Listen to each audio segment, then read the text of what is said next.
Was that what Jones had meant? Was it fear or pleasure that was making it so hard to breathe evenly? To breathe at all. Whatever it was working. How long she would have stayed there in the weightless dark, a good witch being bad. And how bad, she'd never know the answer, because a sound made her open her eyes. A wrong sound. For a flash she couldn't focus, and a flash was all it took, the flash of moonlight on the blade coming down. That concludes this week's chapter of The Ripper, as in cord I pulled when I got out of a plane with a bunch of money, by D.B. Cooper. One of the more interesting autobiographies we've read on stream. But we probably won't continue it. No, we don't continue everything around here. And hey, Hairball, welcome in. Yes, starting soon, trademark. Because I figured it comes up so often, I might as well trademark it. Welcome to another Purblind Gamer stream. And another day of Spooktober. And before I forget, y'all should check out Hairball, who's an awesome retro streamer. And plays a cat on TV, apparently. His streams are always fun. And oh, my pleasure. Yes, for Spooktober today, I'm starting a damn sight later than I intended. But I know we're going to finish The Seventh Guest, a quintessential horror game of the 90s, one of them. Because if we don't finish it now, I don't know when we'll finish it. I mean, next Sunday maybe, but nah, it's gone on long enough. I believe there are only 3 puzzles left, so it could take us 20 minutes or it could take us 4 hours. That's the magic of The Seventh Guest. I don't know about you guys, but I'm excited for October, as usual. I mean, Halloween's one of my favorite holidays, and I like scary things. I know the game we played for Short Horror Saturday yesterday was definitely Halloween themed, but not exactly scary. I mean, except it's kind of scary that the developer thought anybody would actually complete it, because, you know, there are limits to what's physically possible. Well, apparently some people have beaten Battletoads and Ninja Gaiden, so who knows? Now, today we'll be doing something that's actually scary. A little campy, but definitely horror. And I don't know, we'll see how quickly we finish it. I pretty much decided that the long horror games I'm going to stream over the course of this month are Amnesia, Alone in the Dark 1, if I can get it working and on my machine, and Prodigal, which was a freeware adventure horror game that was supposed to be quite good. And yeah, then we'll do short games too, and something special for Halloween. But that's kind of how the month will go. The exact order, well, will be determined by many things. I hope everybody's having a good weekend, by the way. Even if it is almost over. Especially when I start this late. Seventh Guest. Such a strange game. So different from everything that came before it, and as a result, just different in general, different from most things. It's one of these.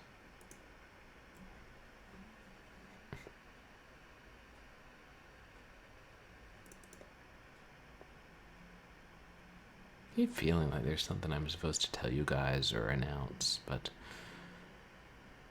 heavens only knows what it is. Please wait while general MIDI drivers are loaded.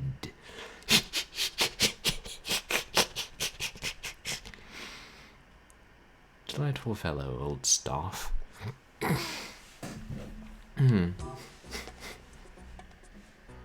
Back for more? Perceptive fellow you are. Oh, right, I should bring you guys up to speed. For those of you who are new. Essentially, how do you sum this thing up?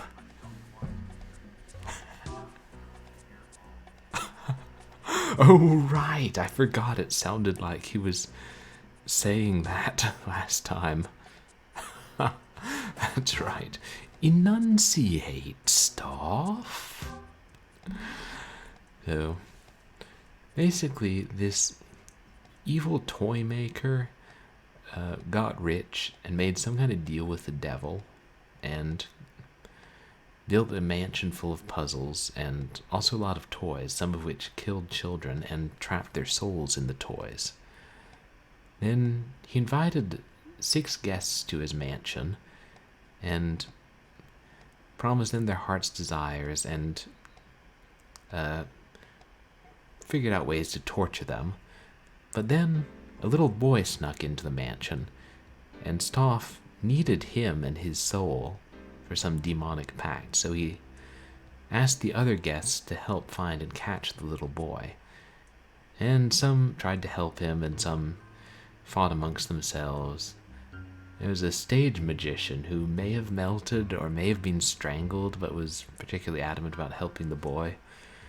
And there was one woman who regressed until she was a baby, and a sexy lady who was drowned in the bathtub, and a husband who needed money and was taking up with the sexy lady.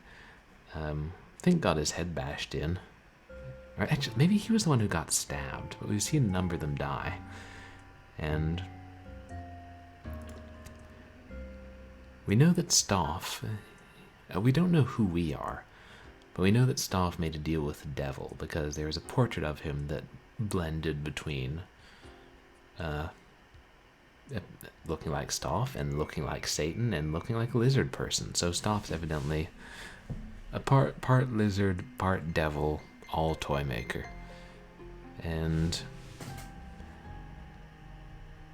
yeah, we're pretty close to the end and foiling his plot and hopefully saving the 7th guest, who is a boy named Tad, whatever form that take.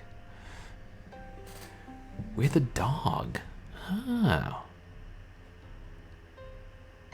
Maybe we are. I mean, we have been talking, but there's no reason that says dogs can't talk. Oh yeah, there are also monstrous things in paintings, and an evil clown, and a helpful banshee in white. And we're not quite sure what role they all play, other than that they're spooky. Oh no, wait, I think I was... That's one of the things about this game, is there are sometimes it's almost impossible to figure out where to go. And this was one of those times until we got a hint from a friendly 7th guest speedrunner and programmer who hangs out in here. It shows... I'll show you guys this again.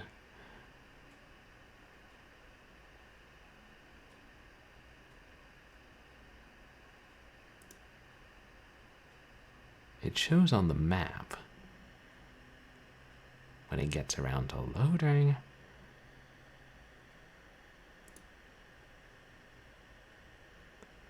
There's this secret hexagon in the upper right corner. It's the only place that we available that we haven't solved a puzzle in yet. Here, let's see. See, there it is on the map. Now let's see where it is in the game.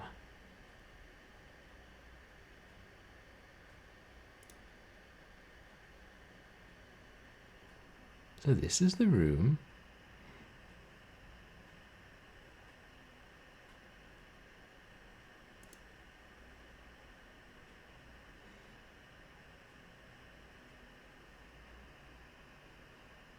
So, exactly the opposite side of where it was depicted on the map. And also, it's inside a dollhouse, and we shrink down to fit in. I'm not a stickler for realism, but really, the seventh guest? Really? Those let me sell you a walkthrough sort of games. Ah, yes, this is the puzzle we were...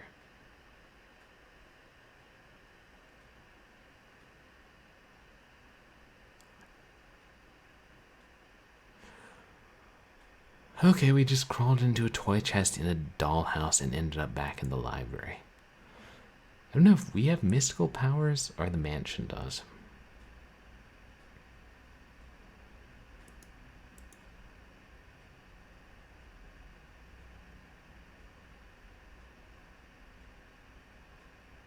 Also, why did the music stop? Oh, okay, there it is. Sometimes the music just stops. It's like, nah, not feeling it. Part of Stauff's curse.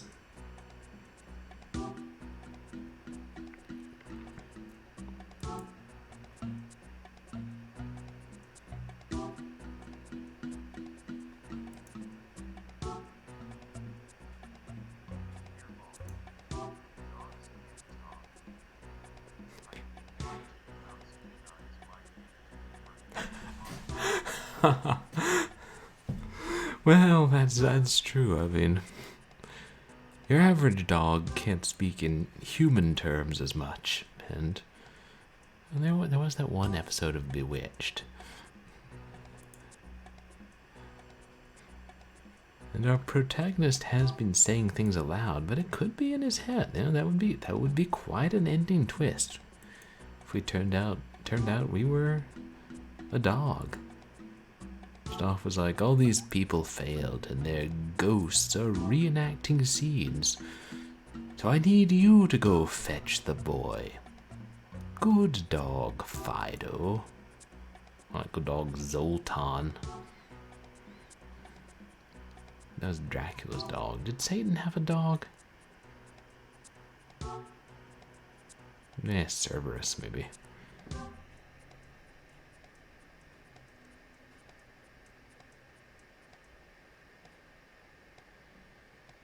We're not going in there. Aha.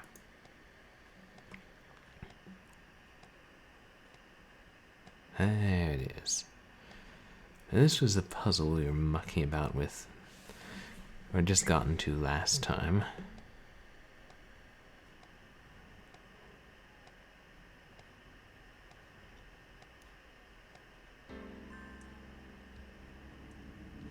And we were thinking it's supposed to say, get boy Tad. Or get Tad boy. And...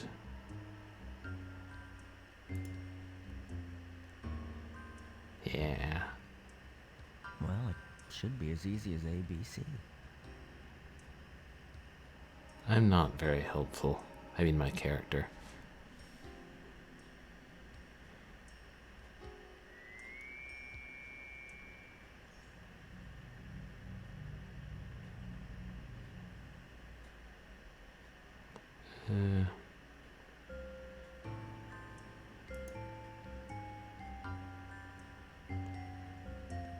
Look, it's a magic spell puzzle. Is that what it is? It's like a... I don't know, not a Rubik's Cube. Weird.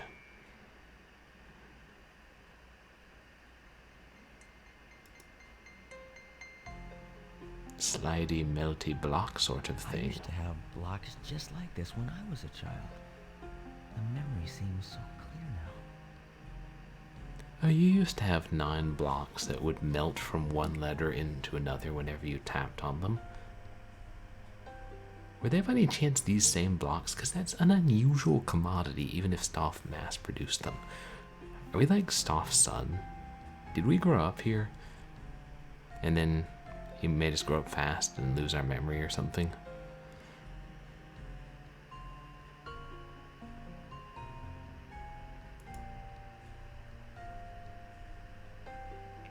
Oh, shoot. Oh, I'm getting bored. Yeah, well, you know what, Stauff? Tat, gob, eyed. Yeah.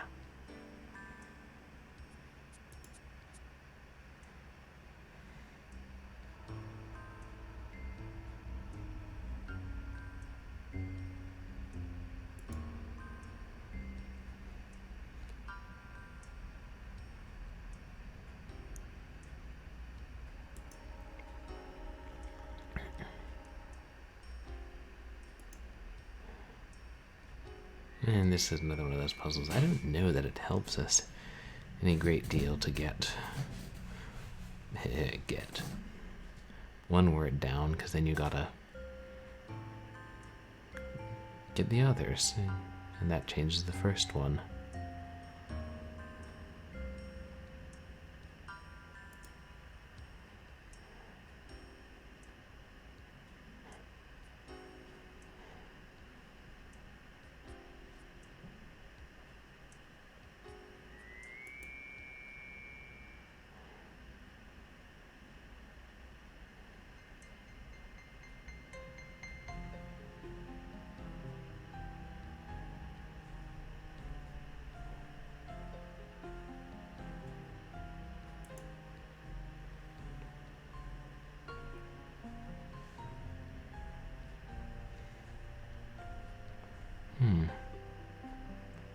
Goa.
Wait, okay. I've got them all in the right column now. Does that help me, though? I'm going to have to start No, again. no, no, no.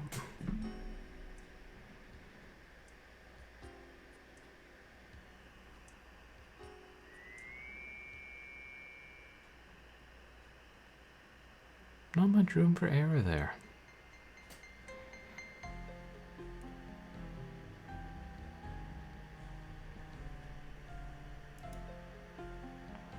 No idea what I did last time.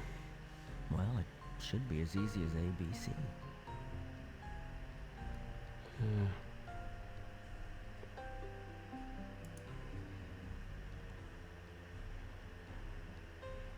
Look, it's a magic spell puzzle.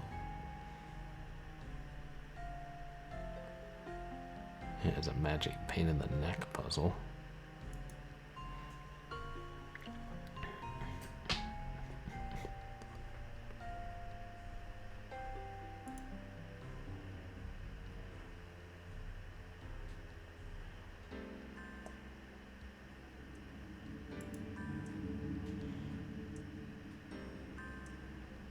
I used to have blocks just like this when I was a child. The memory seems so clear now.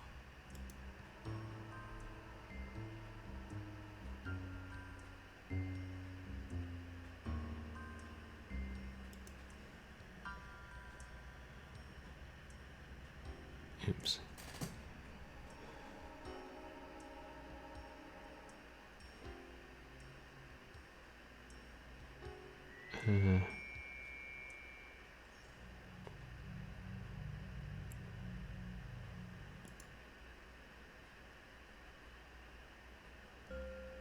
I'm getting bored.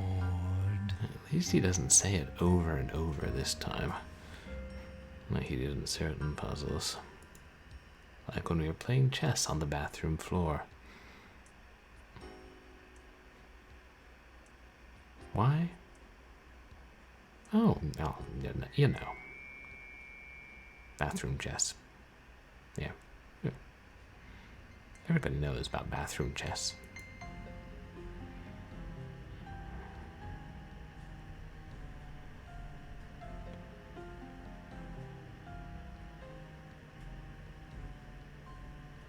Right, you can only click the edges.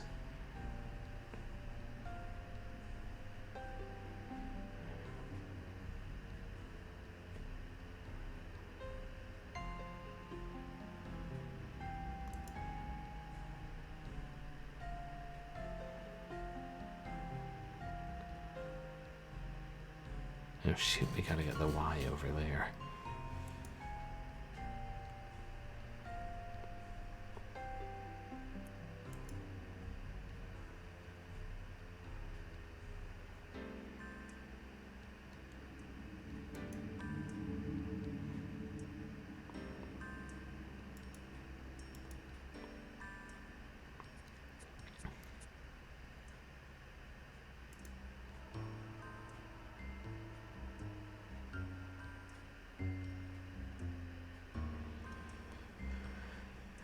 Here. If we moved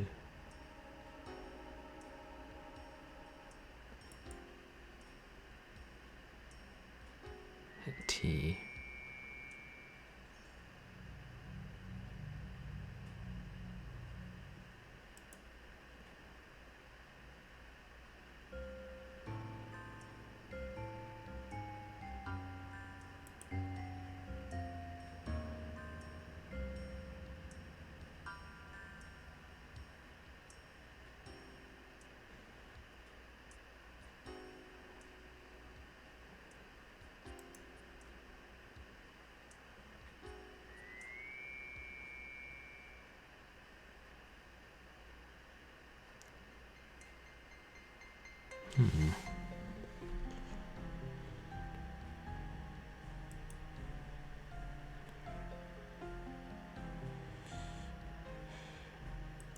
Gotta get.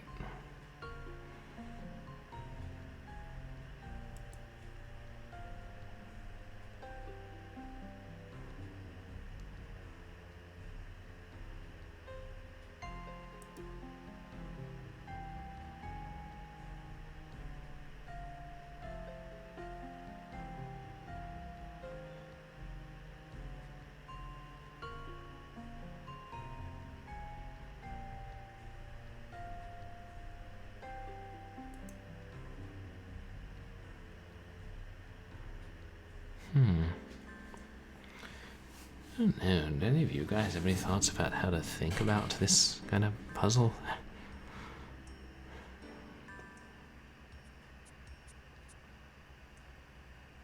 It's like it's hard to plan out and visualize more than a couple of moves ahead.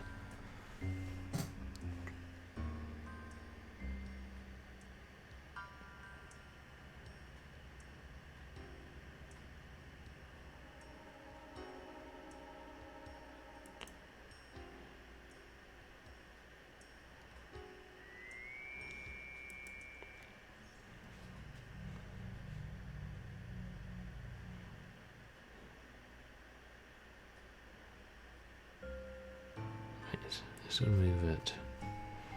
Let me move it the other way.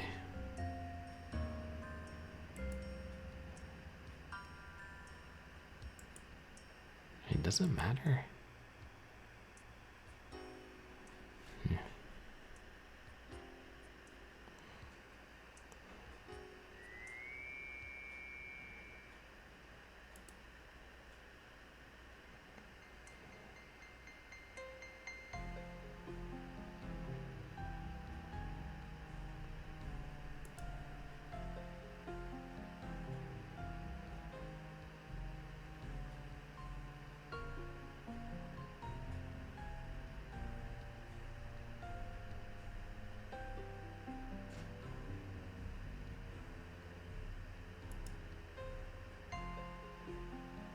Like, how do you swap two letters places? There's no easy way, is there?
If we...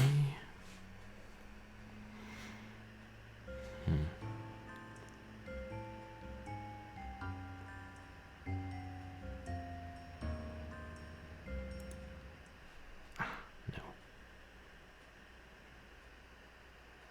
Must be more careful.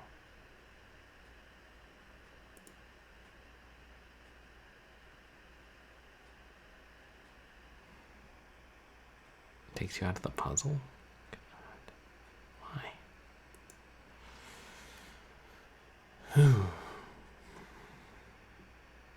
Okay.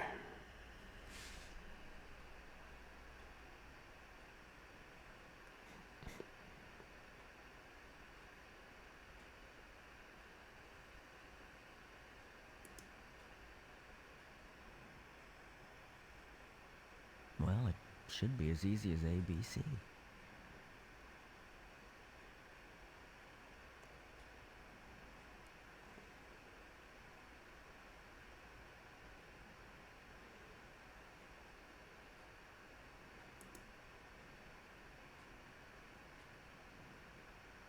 Look, it's a magic spell puzzle. Yacht.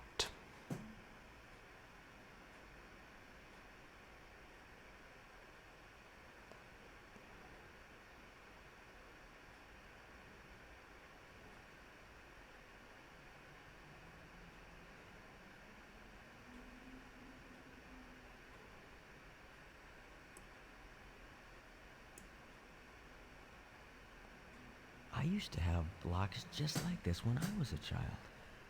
The memory seems so clear now.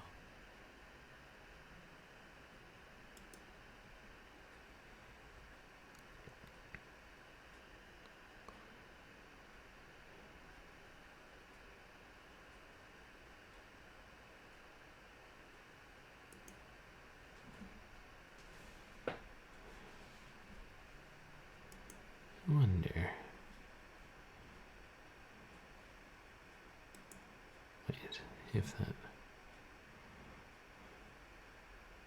Now we gotta switch those places. I wonder if there's some way, once there's...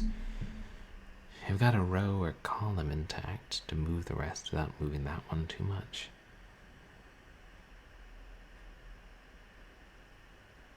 Logically, it doesn't... I'm not envisioning a way.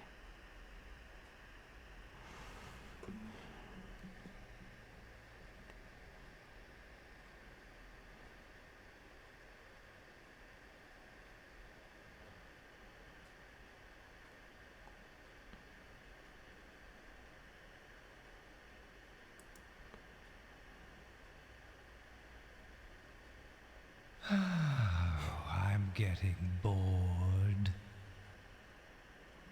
I mean, the first column's in the right order, that's something. Now let's mess it all up.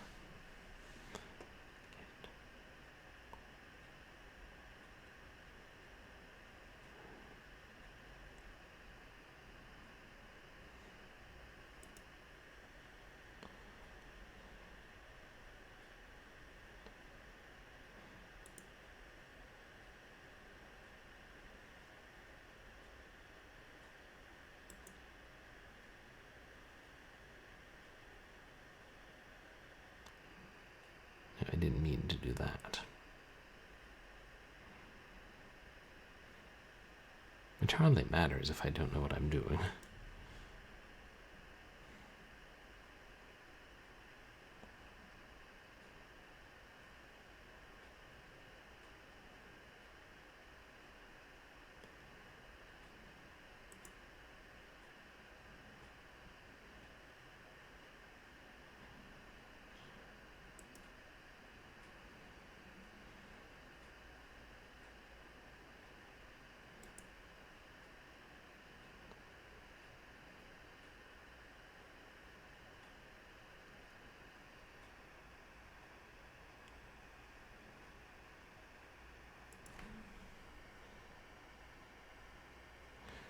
Now, if we went the other way, then we would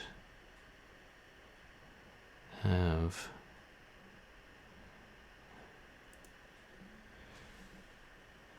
those in the right places.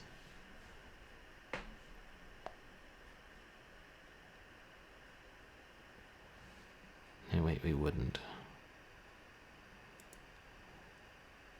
The order's wrong, right? Yeah.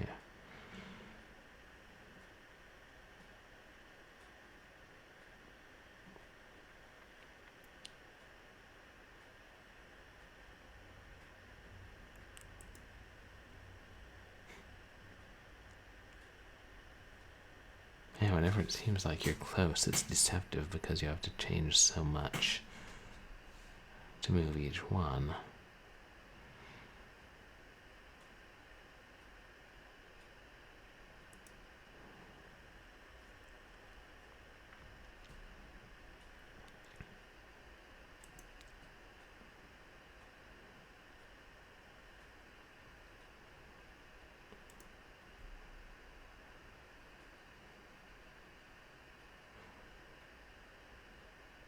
Right. Now,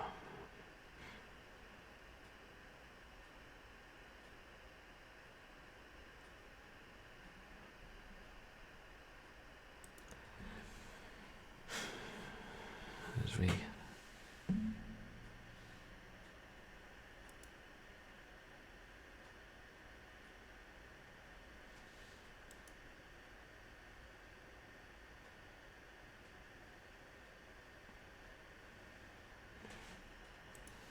it change?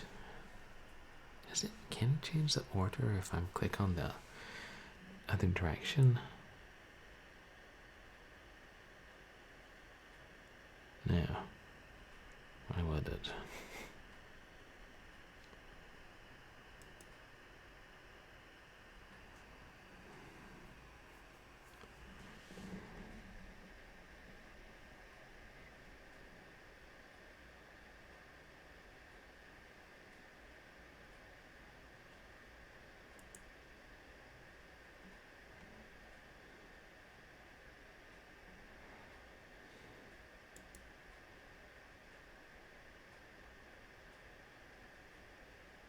Yeah.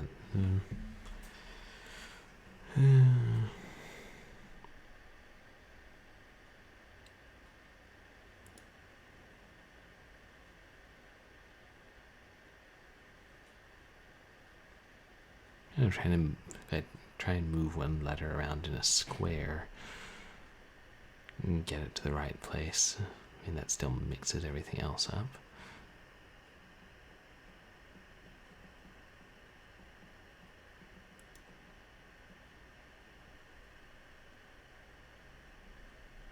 Good.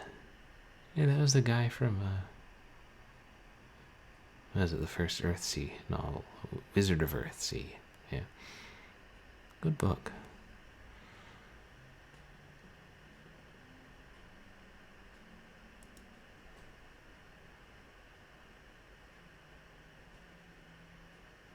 Wait.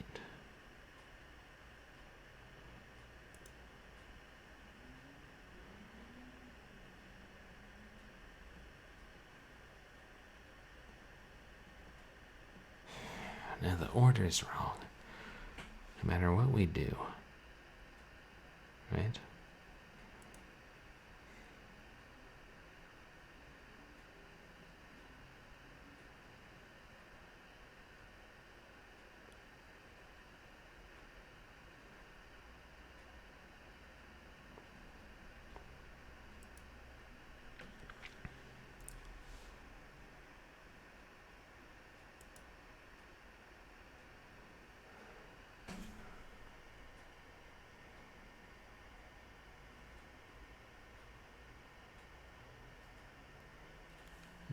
I can't visualize really well how moving one from like a certain position will make all the others change. I don't know, maybe some people's brains work that way and some people's don't.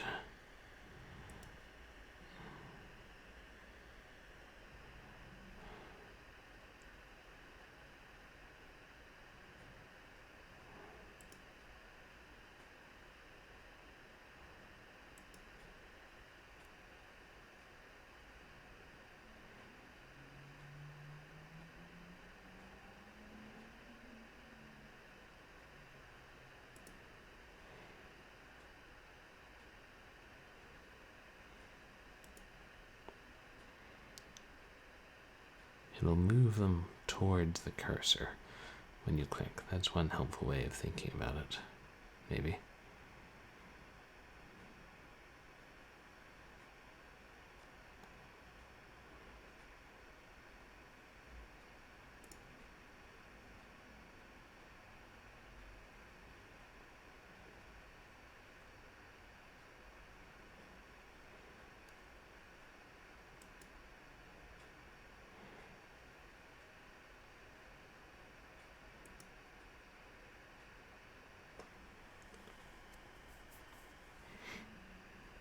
I don't think we went to the library to try and get hints last time.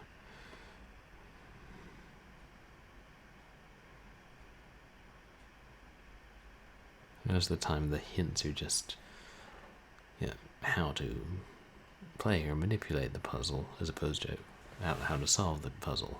And these are things that we can figure out on our own. The can puzzle, the hint was really useful.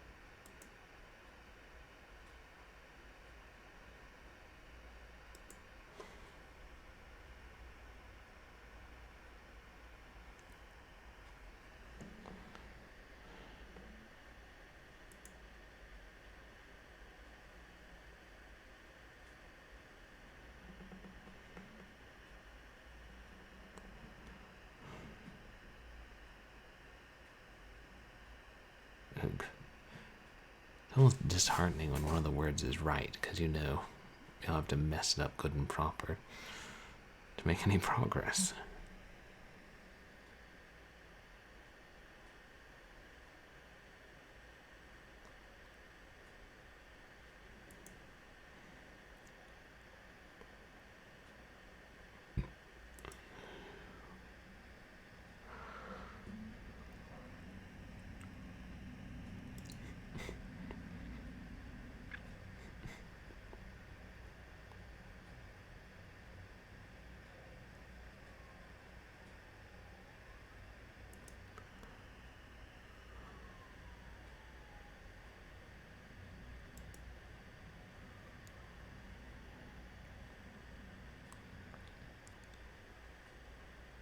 I don't know why I keep envisioning like when I click in a certain place, it would push the blocks in the other direction, as opposed to pulling them towards it.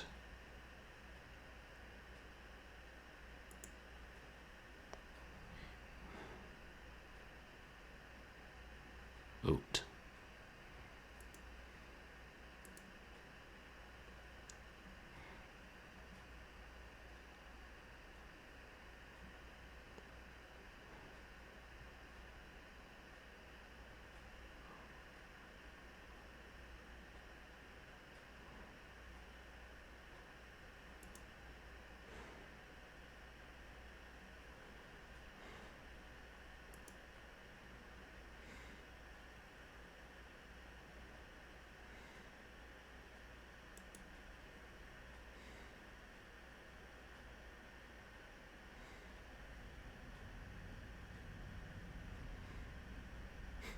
Get toy dab.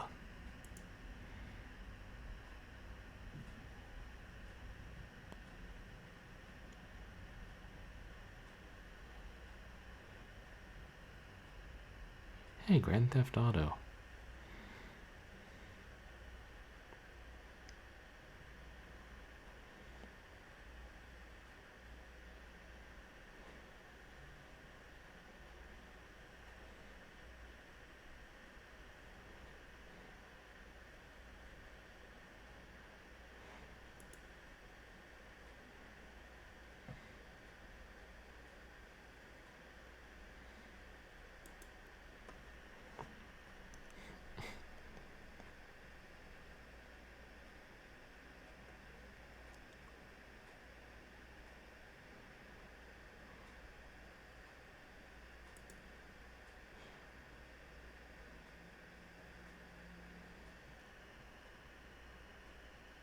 Huh.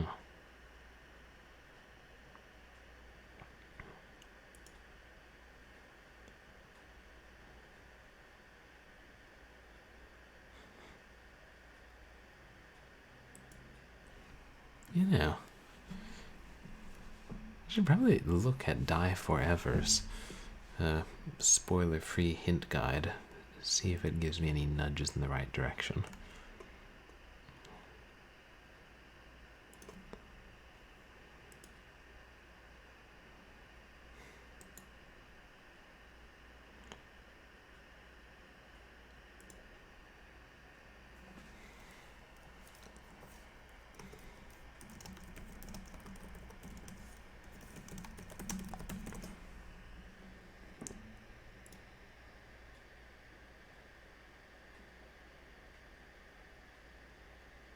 Oh yeah, wait, you guys won't be able to hear it anyway.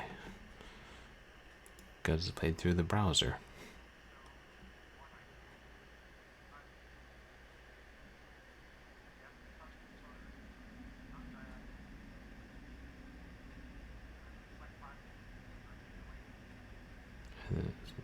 Freaking blocks.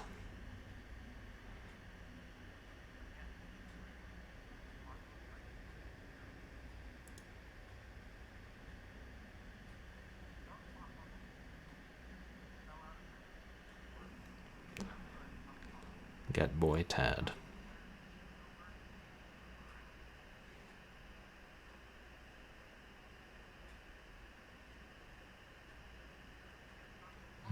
Yeah.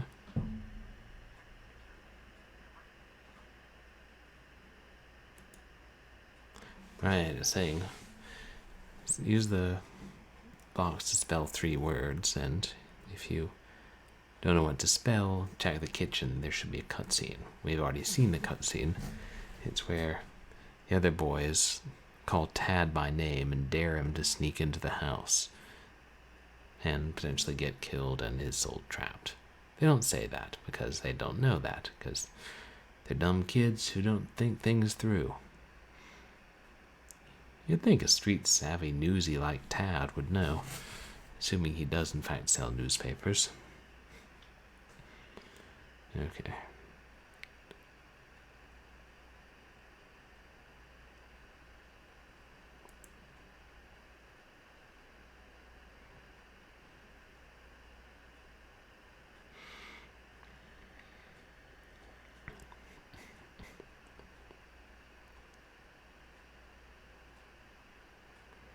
Now, getting him in the right column or the right row is pretty much useless without a plan ahead.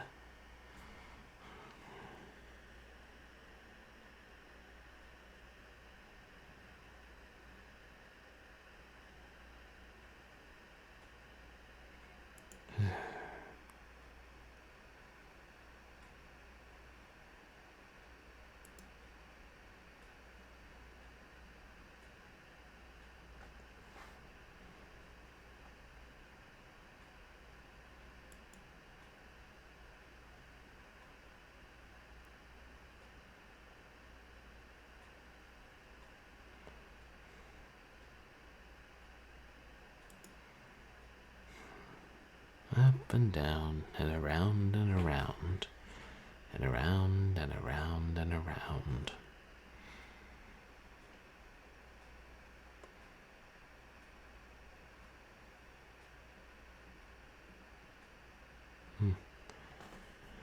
like, yes, since I'm playing this, you guys don't have to. You can see all the cutscenes and understand the story. And look at the puzzles and be like, why?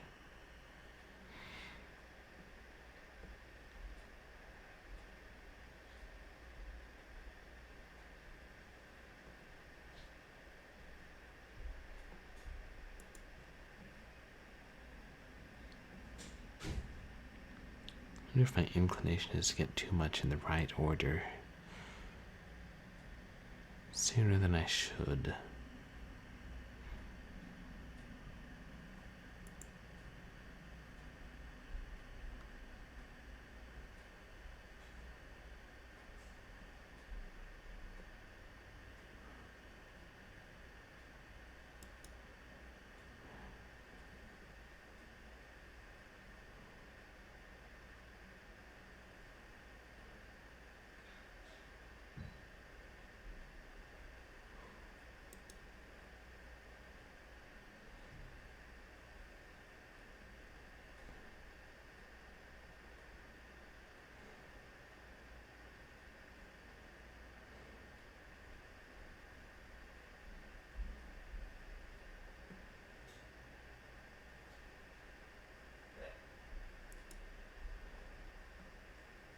These two are in the right order.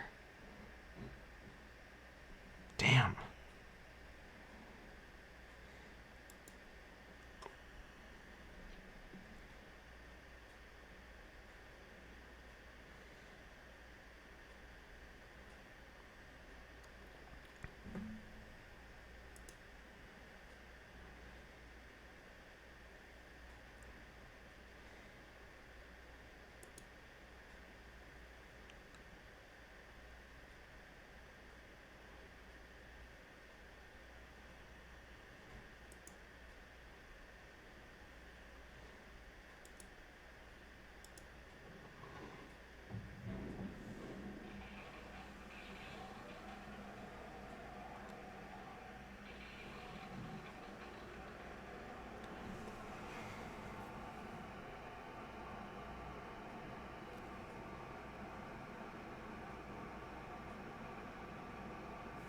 Anyway, I've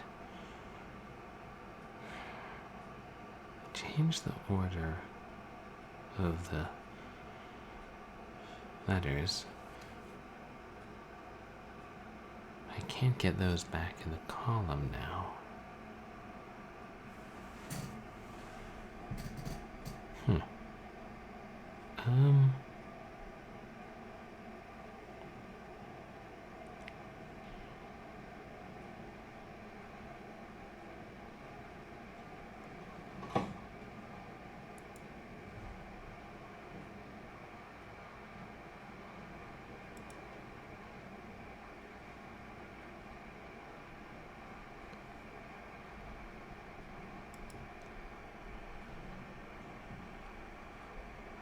Get them on this.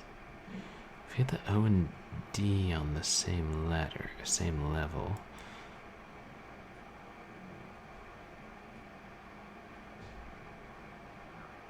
That will mess up the G.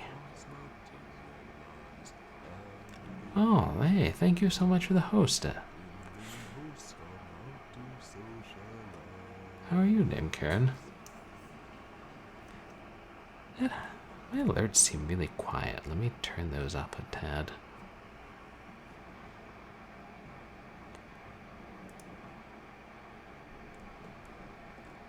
Assuming if I do so, the Streamlabs site, it'll translate to you guys hearing them louder. Makes sense to me, which is more than I can say for this puzzle.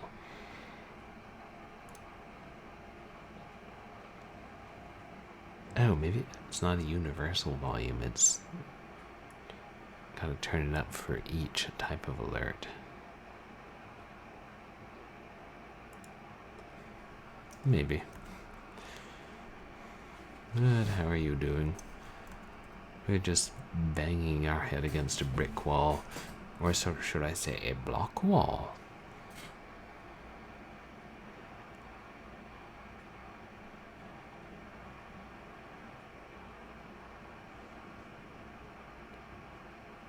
got the D.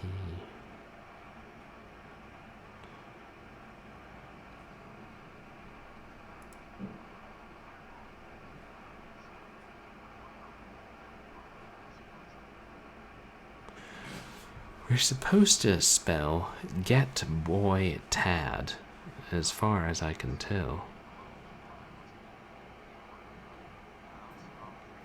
Oh, hey, thanks for coming by to say hello. You're not treating me especially well. This puzzle's turning out to be quite a doozy, and it doesn't seem to be the sort of thing they can offer many hints for. It's just...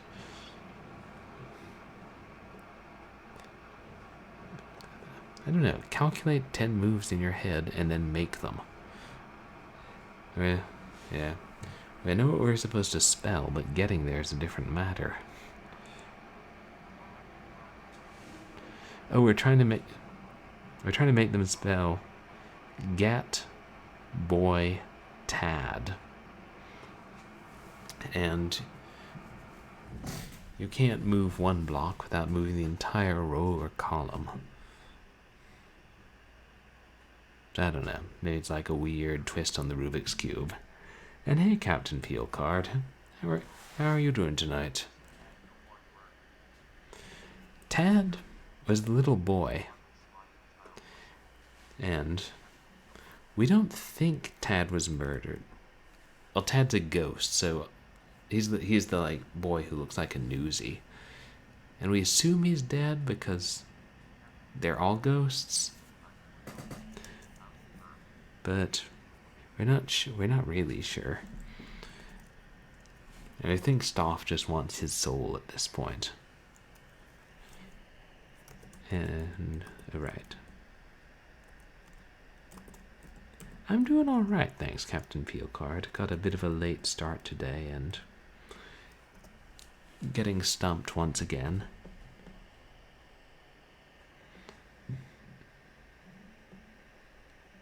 The darndest thing that sometimes Moobot tells you the name of the game and sometimes he doesn't.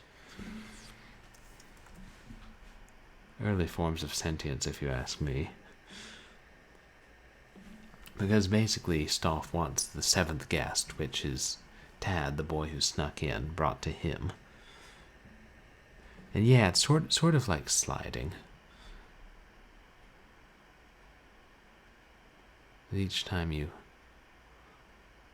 click on one, all of them slide. We think so.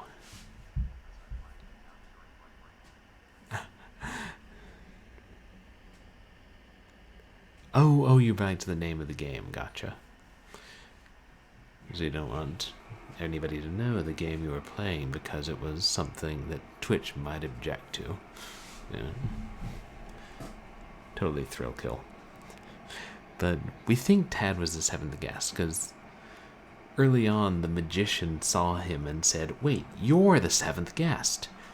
And they've all been chasing the boy around trying to get him. Well, the magician's trying to help him, but some of the others are clearly trying to bring Tad to Stauff. So I'd say 95% sure he was the seventh guest. That's okay. Captain Pilgard, at least that's historical interest, and since it's not released, you can't technically get in trouble for streaming a game that wasn't released. I think that's how laws work. Now, if I were to stream one of those Atari 2600, shall we say, vaguely pornographic games, then Twitch might have things to say. Like, what was that one where you like grab people and throw them out the window into the sleet? Oh yeah, yeet 'em and sleet 'em. Yeah. Atari 2600 getting weird.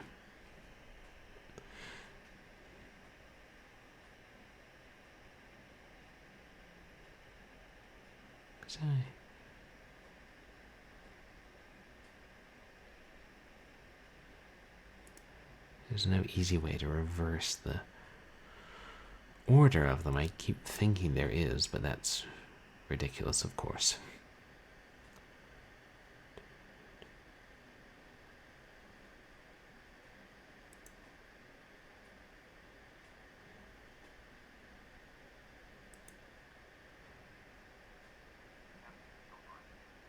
Cat, boy.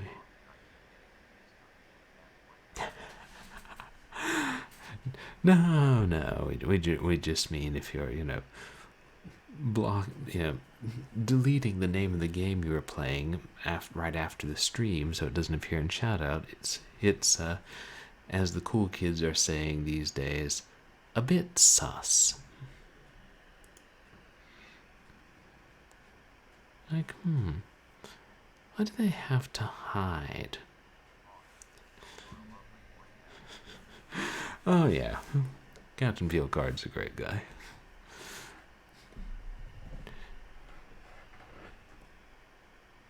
Even if he does play slightly shocking games on occasion, like, I don't know, Star Trek related things, I imagine.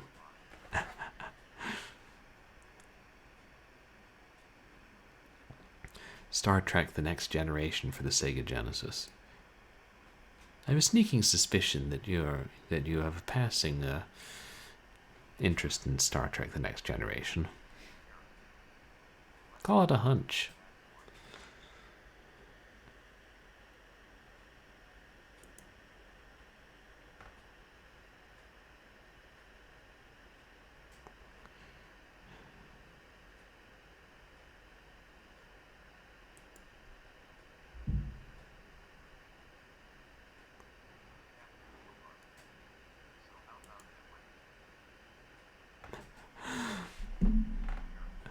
The weather. Actually, way to change the subject. How beautifully blue the sky. The glass is rising very high. Clearly, there are poltergeists if, he's got, like, glasses rising up into the air. That's not supposed to happen.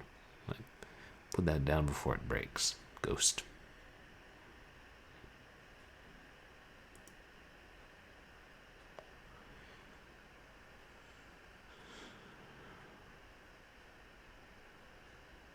Good.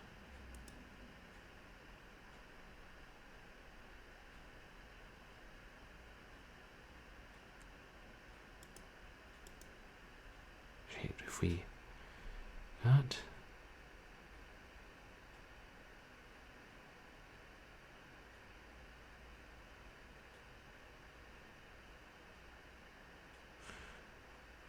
No, because we can't get those. The T and the D change columns without messing up the O, right? Wait, right?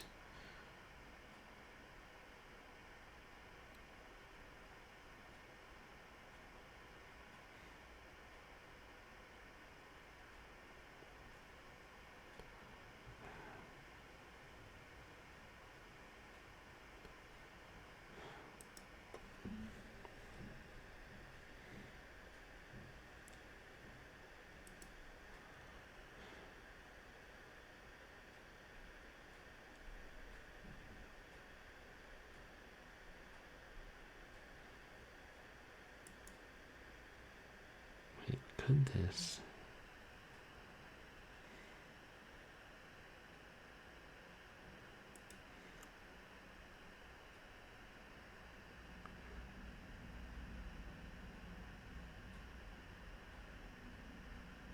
No, the A's gonna go.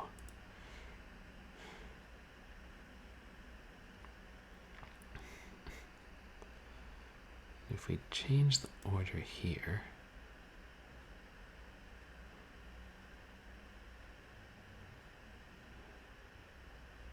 Y's gotta come after the B.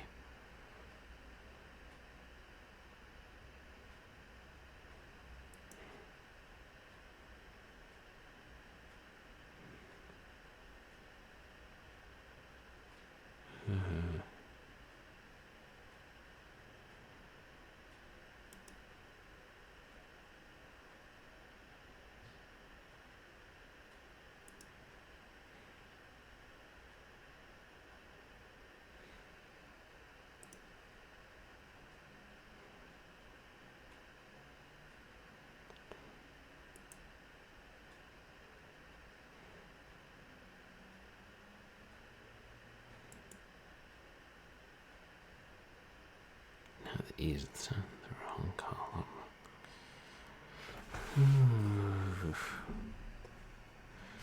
Wait, so's the T. A 2 in the wrong column isn't so easy to deal with.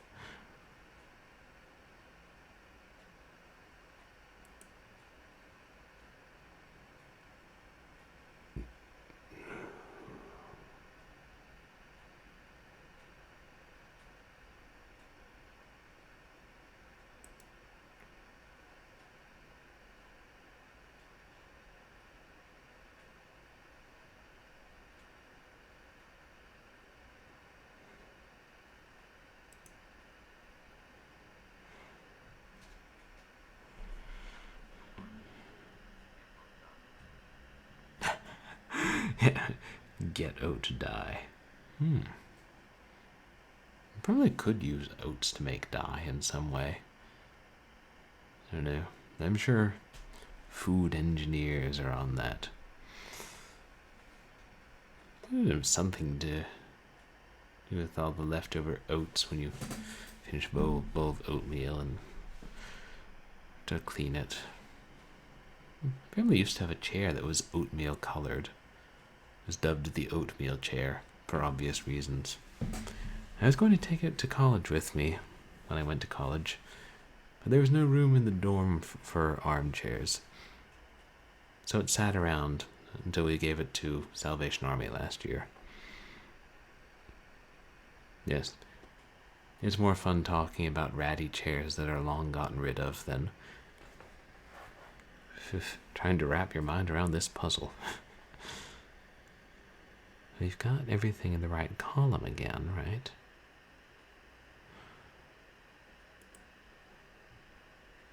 Wait.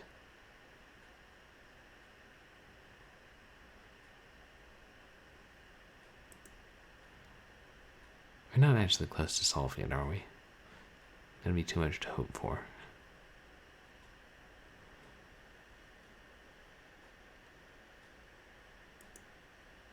Wait, we actually maybe.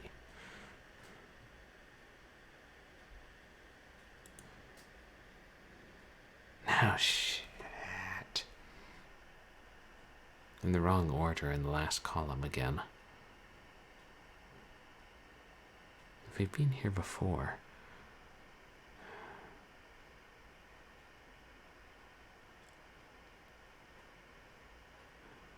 Okay. We've got to swap these two.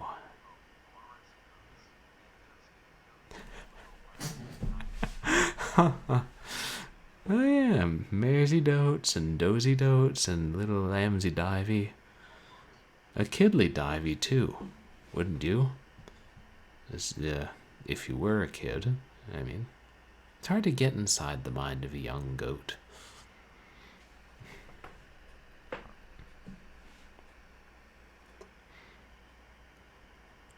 Wonder what ivy tastes like.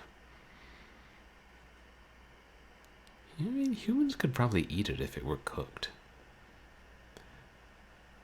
Note that Purblind Gamer LLC is not qualified to dispense culinary advice and should not be trusted on matters of what can and cannot kill you if ingested.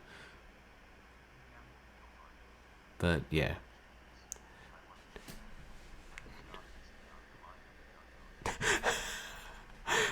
Actually, Captain Peelcard, that sums it up really well. I want to chew this, I want to chew that. Let me knock this down. Yeah. Goats need discipline. I remember at one point reading Rainbow, LeVar Burton was trying to read a book about a goat eating stuff. And he was surrounded by actual goats. And he kept saying, come on, guys, you can't eat this book. This is a library book. But the goats did not care. The goats would eat anything.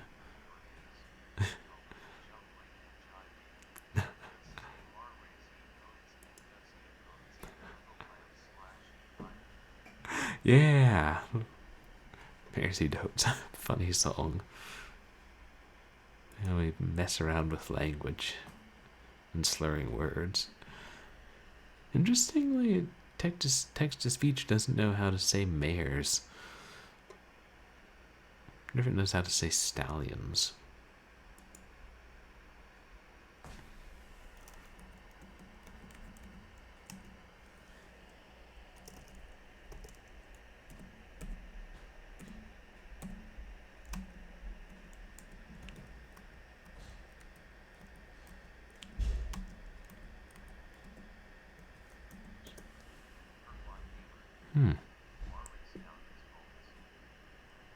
Okay, it's good with stallions and foals, but not mares. See, that's how I spell mares. I don't know. It's not the sort of word one usually has on a spelling test.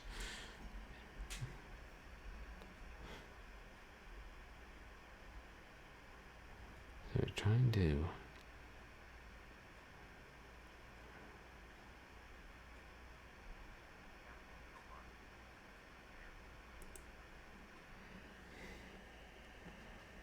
Huh. Weird. It's, yeah, you guys can't hear it, but it says the singular fine. Yeah, singular's fine. Text-to-speech is like, oh yeah, mare. No, we know all about that. Mare, like Henry V's fourth wife. There's a tongue twister for you. But then you try and get more than one female horse, and text-to-speech is like, whoa, what is this? Mares?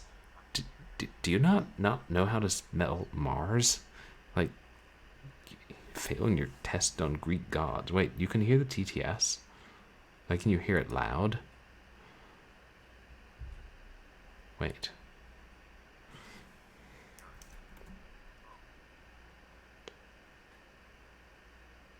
Bizarre. Wait, can you actually make out what it's saying, Captain Peelcard?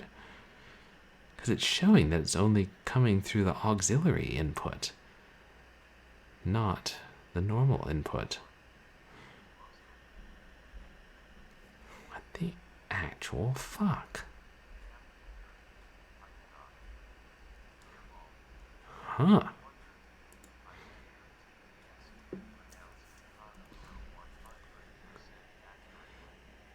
Nakamura? It said that.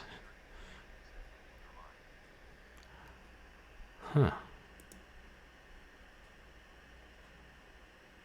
That's just bizarre that you can hear it, Captain Peelcard, but Dame Karen can't. Why?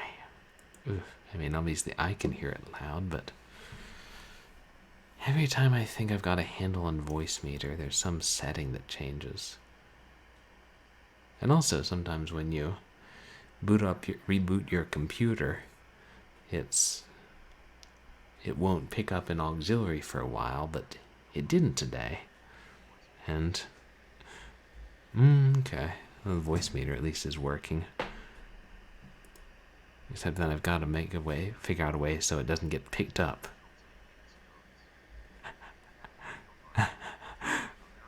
America's ears, like Captain America. Yeah, that doesn't. I guess I'll have to investigate it.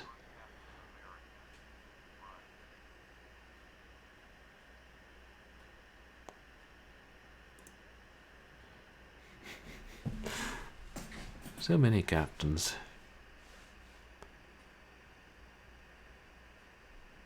America, Picard, Crunch, Claw, Courageous.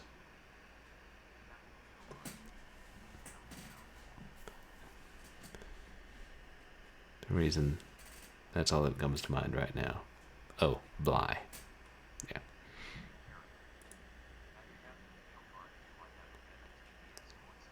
Ooh, Power. It also had some technical video games released on VHS.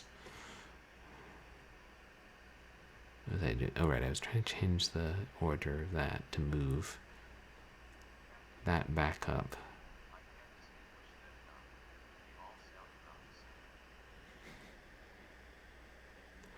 Oh, the TTS voices. Yeah, it should be one voice for all. I didn't.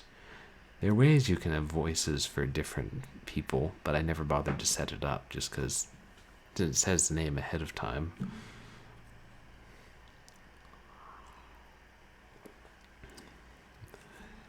I know who's speaking. Bogtat Aid. But not Bogart.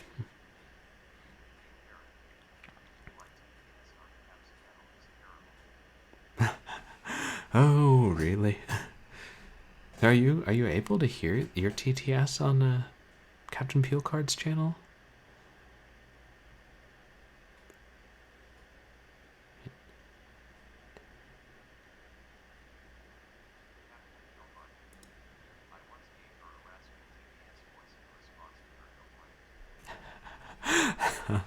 Oh, fun. Changing the different voices.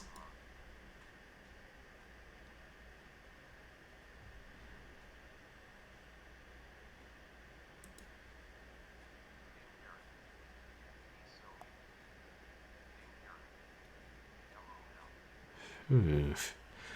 I mean, here we're almost back where we started. So I changed them up, but I got them back in the same order. Oh, okay, in a specific scene. That's cool. I didn't know. Should probably look into learning more features of voice meter or find something better.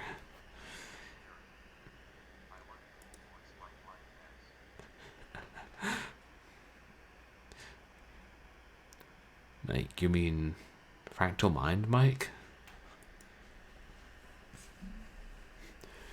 I guess he does have a cool voice. I never paid much attention to it because I was always paying attention to the big boxes he was talking about.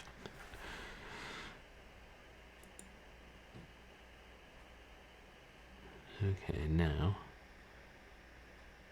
switch it twice, maybe.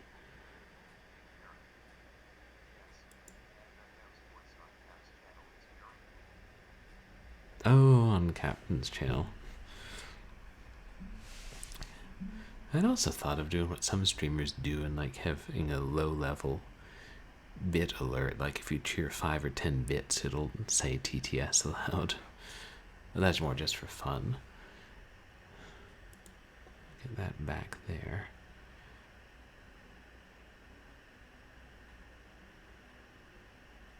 And if you had problems with trolls making your TTS say racist things, Captain, or if it's limited to a certain scene, is it maybe less of an issue?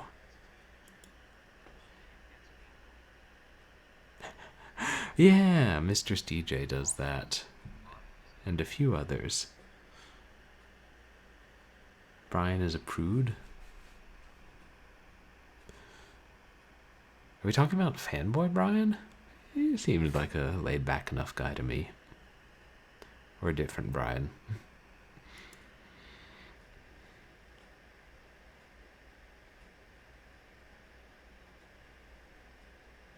Right.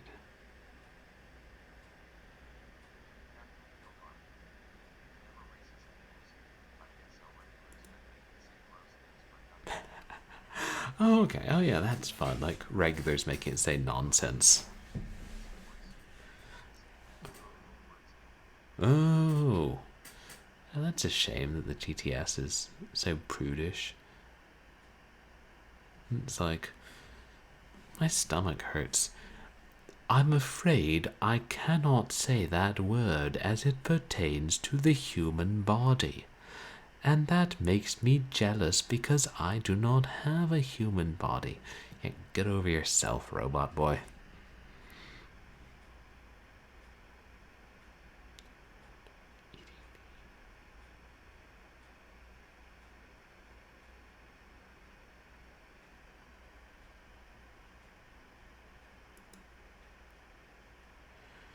Maybe I'm not changing enough.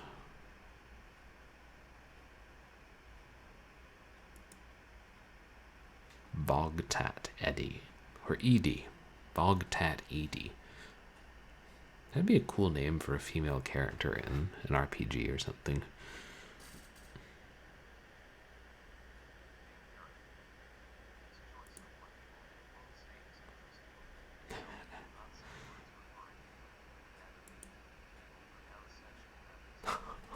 Oh my, that is quite strange.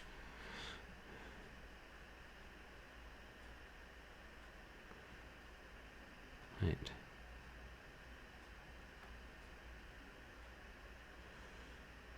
He'll say sexual acts, but he won't say words pertaining to body parts. Like, sort of deranged programmer selected that. Or publisher.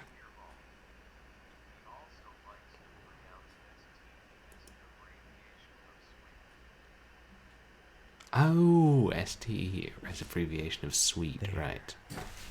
Oh my god, wait.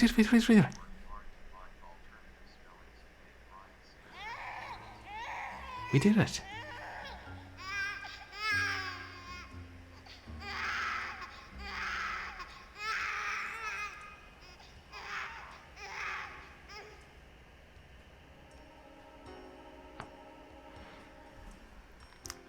So was that Stauff with the baby?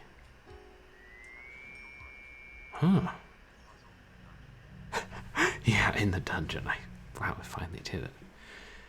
I couldn't tell, because there was one point Stauff was trying to get the guy who was, who needed money to sacrifice a baby on the chapel, the altar of the dark chapel. But we weren't sure if it was the same baby who was initially the vain lady and she regressed into a baby, if that really happened. He might have done that to her as a reward / curse for killing or trying to kill the magician. We're not sure. But, oh, is that something Dragon Gem had to deal with, Hairball? Like, randomly pressing buttons to make some of the puzzles work. Yeah, not the baby. Don't trap the baby's soul, Stauff. Trap your own soul.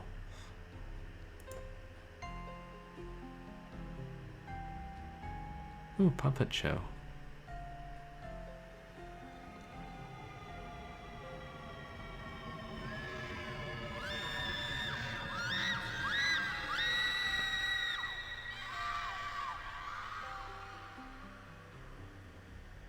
Oh.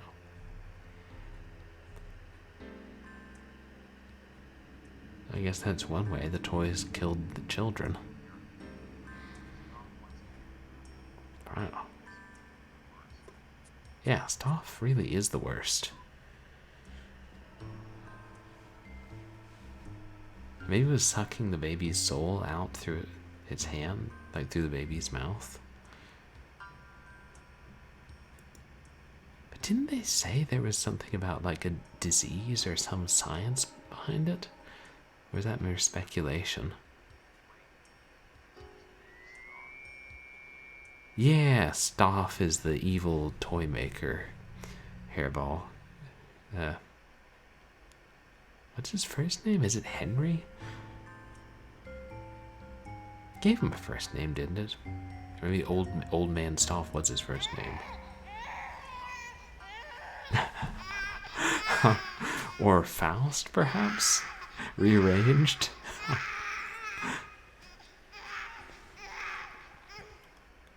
I thought there was some mention of like a virus that was killing the children.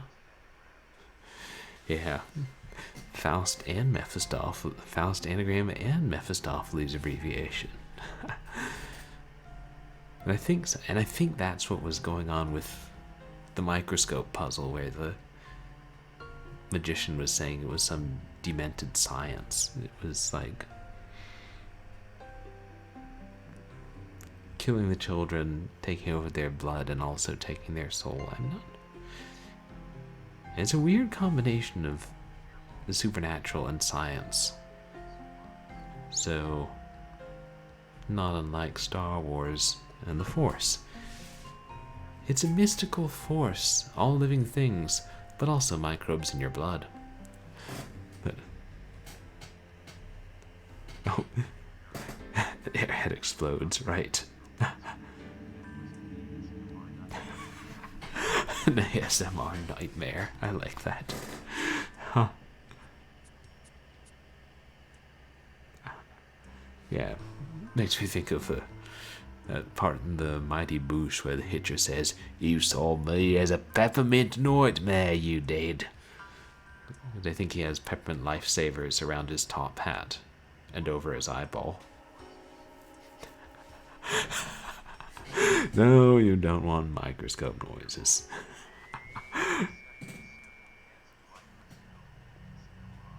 Oh. Oh, you do want microscope noises. Okay. No, but blood cells playing Othello do. Okay, well, it's been redeemed.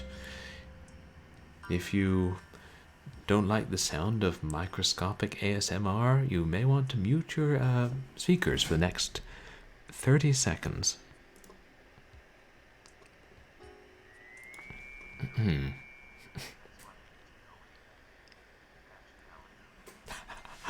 Oh, thanks so much for coming by, Dame Karen. Have fun. AFK, which I assume is a type of machine gun. No, that's an AK-47. Close enough. Thanks so much for coming by. Alright. Microscopic ASMR.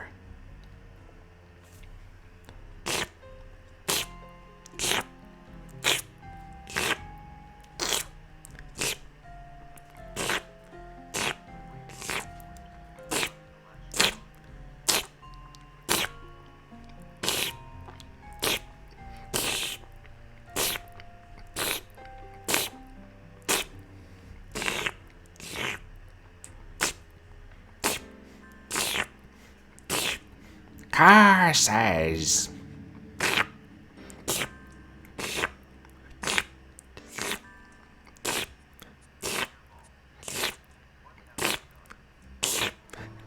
I'm going to have to start over.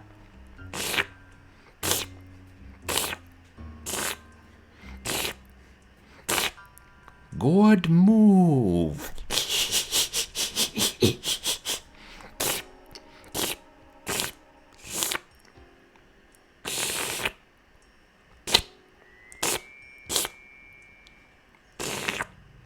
That's enough ASMR for one day. If I keep going, I might accidentally lick my microphone, which apparently is a thing. But thank you for redeeming that hairball. Now we know that that channel points reward works. I mean, makes sense that it would work. I'd be very concerned if I didn't slurp. How would I annoy people as I drank a malt at a 1950s diner if I couldn't slurp? These are the questions. So the cutscene was just Stauff with the baby, it seems like. And that's the one of him killing the baby. Or the doll killing the baby. And possibly taking its soul. Strange terms. I take it that ASMR wasn't a favorite of yours either, Captain. I don't know if I'll keep that channel point reward around. That's why it's set pretty high so people won't redeem it too much. We don't want to go in the toy chest because that'll dump us in the library. Is this a Jack in the Box? Oh, maybe that'll dump us in the kitchen.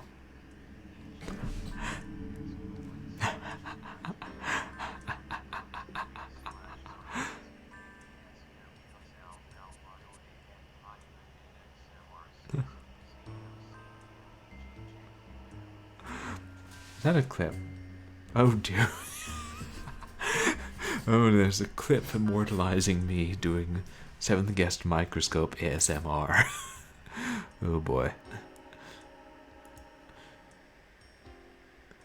It's weird there's no noise for the Jack in the Box. That is definitely like trying to bite me. Like some of the Diamond in the Window, if you ever read that book. Or which games had evil Jack in the Boxes? I think World and Castle of Illusion did. I kind of think Gadget Twins did at some point. Gadget Twins was a weird trip of a game.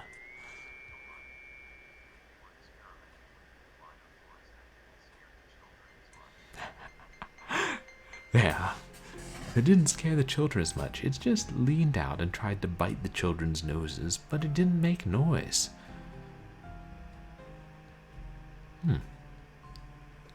Sounds like a boss from Bad Toys 3D. Yeah, we should stream that someday. Who doesn't love bland, obscure, pre-Wolfenstein first-person shooters with mutant cola machines and inexplicable naked women on the walls? Yeah. Pre-code games were like pre-code movies. A dangerous time. Where were we?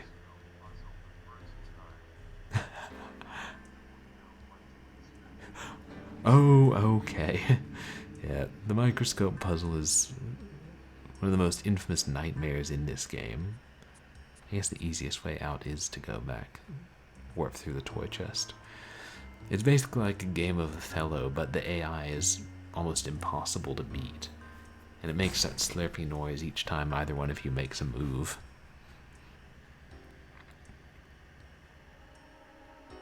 Let's check out the secret door.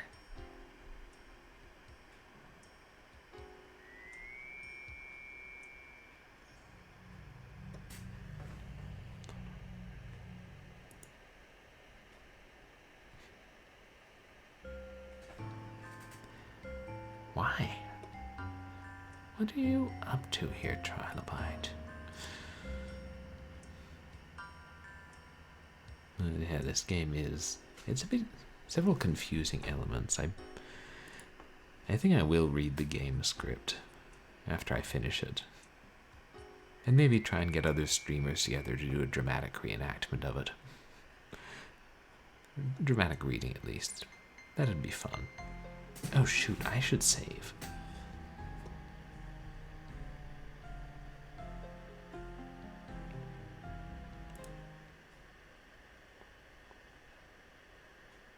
Before anything goes wrong.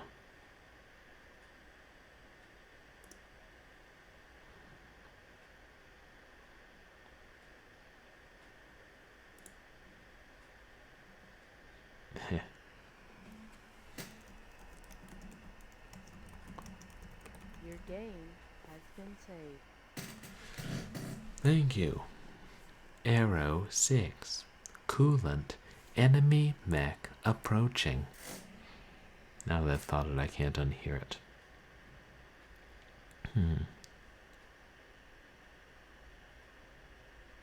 Yeah, Blocky. Thinking about Blocky wants to know and whether that's been preserved. Proprietary game at a museum. Here's a trackball. Teaching about germs. Ooh, couch zoom. Oh, right, of course. I solved the puzzle. I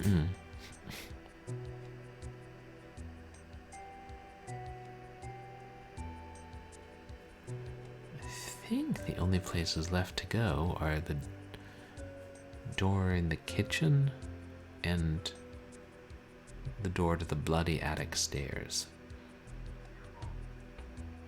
I think. The puzzle is Stauffed. Yeah, the Stauff, that should enter the English language as a common word.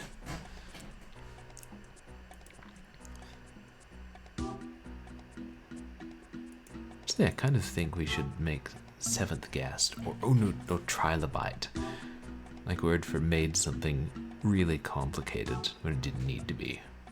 Like, it should have been a simple biology question, But the professor rambled on so much he completely managed to trilobite it. It would sound better if it was seventh guessed. I suppose in retrospect I really seventh guessed the whole situation with my carburetor.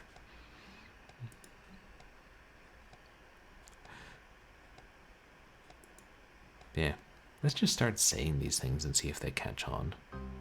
That's how language, like, works, right?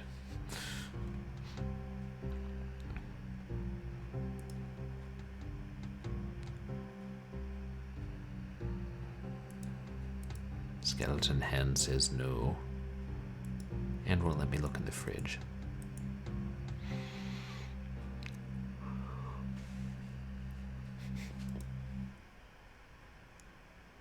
If I had to cut the cake for the guests, and the guests were all dead before I got here, there's some sort of time anomaly going on here. Also, I wonder what the guests thought about the cake cutting itself, assuming they couldn't see me.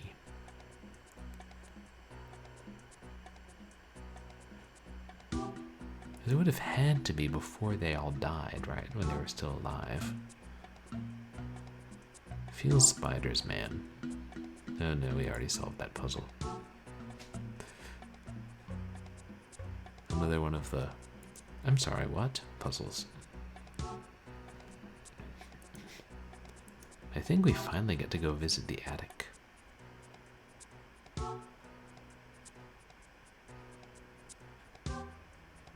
What does this clock lack that's not a talk?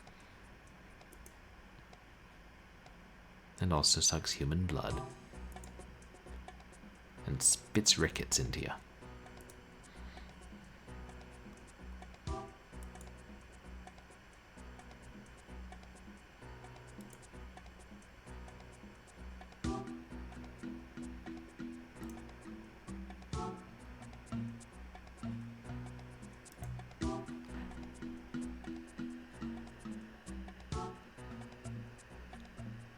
Hmm?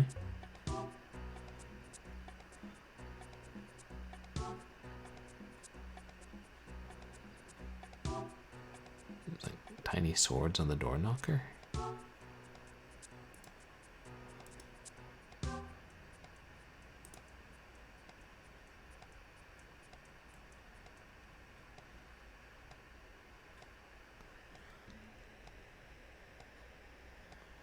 Wait, did it vanish?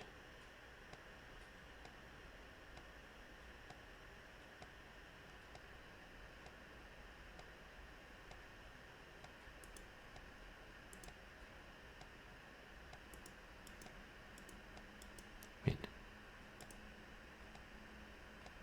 Oh my, those are some small hot spots.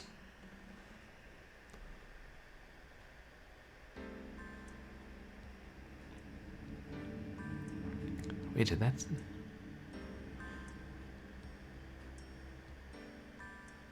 What's happening here?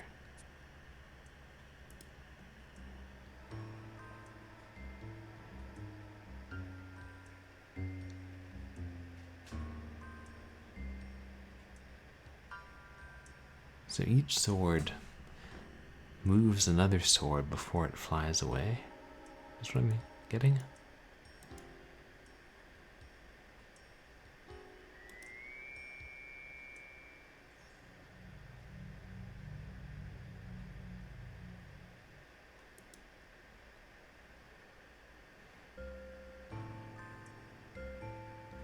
Hmm?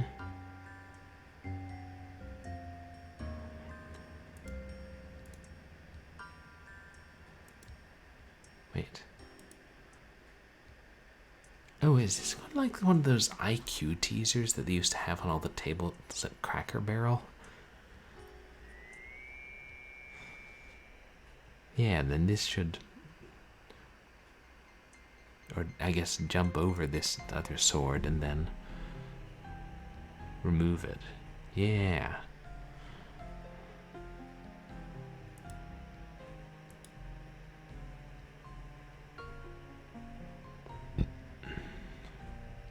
I'm going to have to start again. Okay, so I think I understand how this puzzle works then.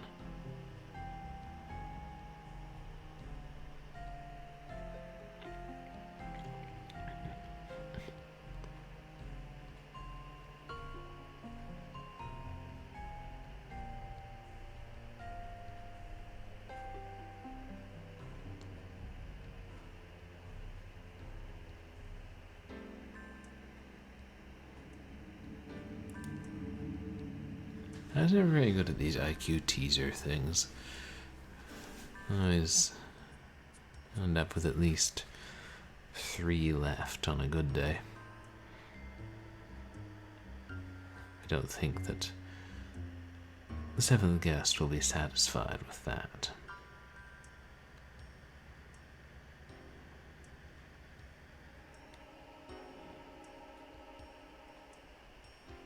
I can't. I select this bottom one.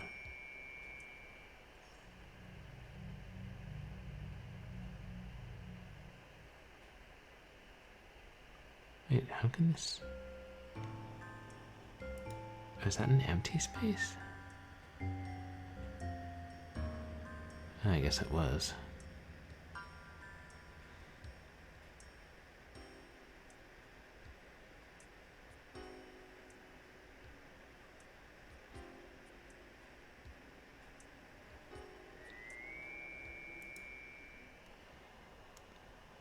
God, it's so small, it's hard to tell.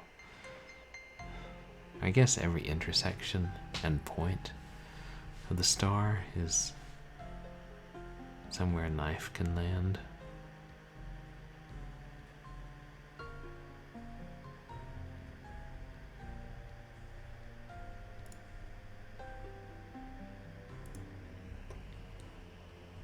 Yeah, that's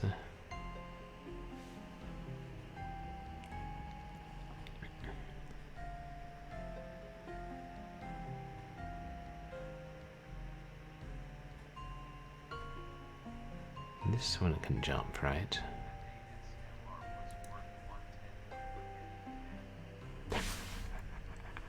One-tenth of me getting banned.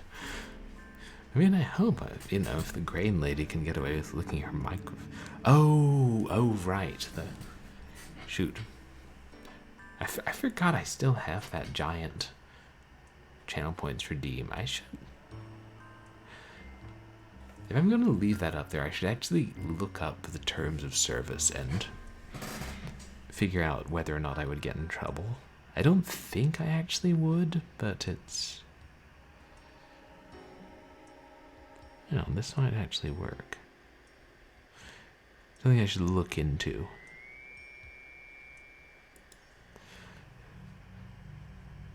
Exactly what Twitch's policy on sexual content is, like... Did I say it would be either a BKB stream or a Leather Goddesses of Phobos stream? I feel like text-based games, Twitch isn't going to be as fussy about.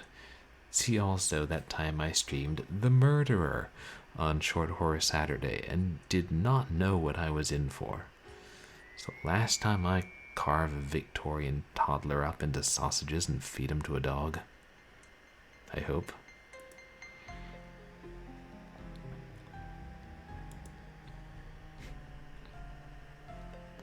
I don't know, BKB I might get in more trouble for.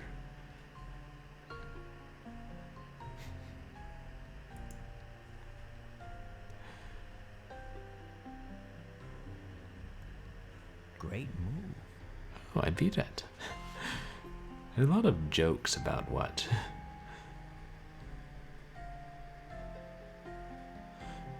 is actually TOS, what is TOS versus what actually is TOS.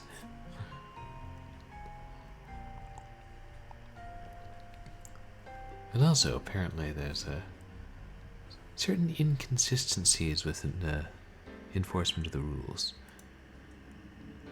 Okay. But I like that currency. Everything is calculated in percentages of me being banned. What is... Oh, right. It was... Because I was like from my 69th stream, before I settled on Vinyl Goddess of Mars and Pork Chop and Flat Screen, the game, I was considering streaming Bikini Karate Babes, which is basically a comic and satirical and erotic Mortal Kombat ripoff. That's not outright pornographic or anything like that. That one from the 90s I read about, I think it was Australian or something. There are two from the 90s, I get confused. But it's got women in bathing suits jumping around, kicking each other, and being sexy, and trying to steal each other's bathing suits, but they always are careful to cover themselves up. But still, it's, you know, real actresses, definitely sexual.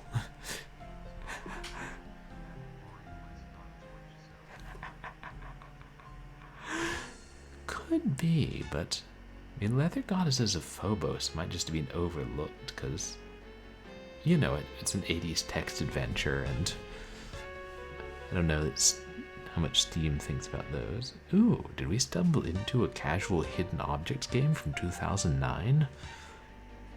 Hey, I found the scissors.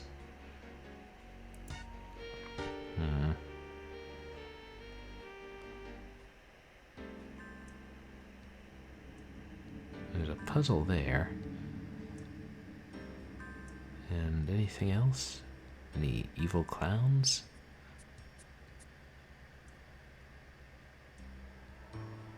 Any chess pieces?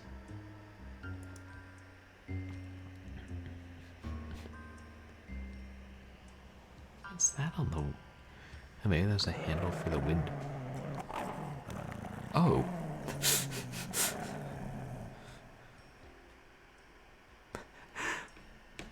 Hey, remember when we were talking about dogs and devils? There you go. And specifically mentioning Cerberus. But now we know where Resident Evil got the idea for a random Cerberus scare.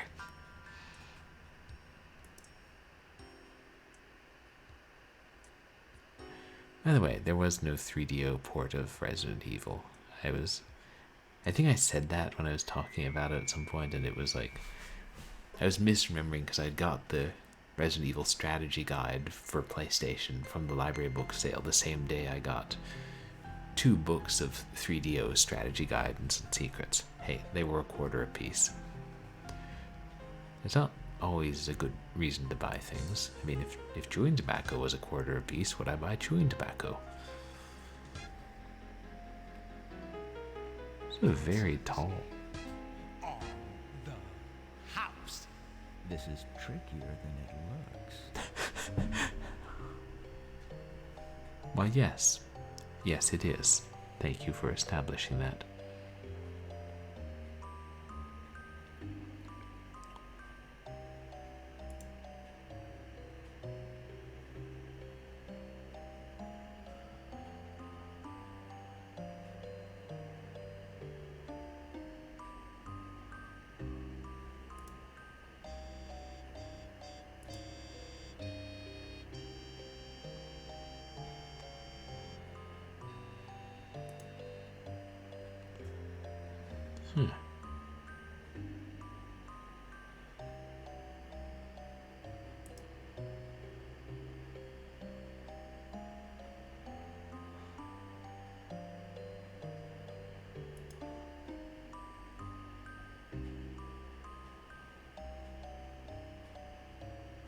Yes.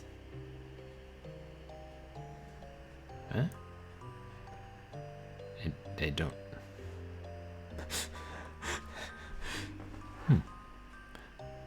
Is this another one of those puzzles where David gets ridiculously lucky?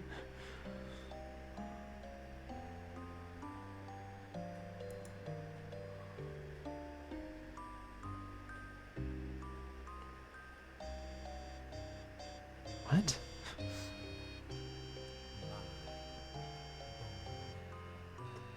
Your patience to go any further. Probably, Stauff. Is it just me, or did Stauff get real quiet all of a sudden?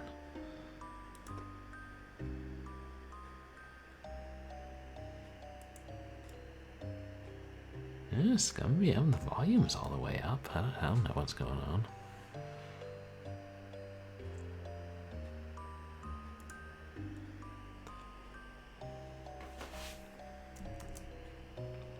Or if he doesn't sound too quiet to you guys.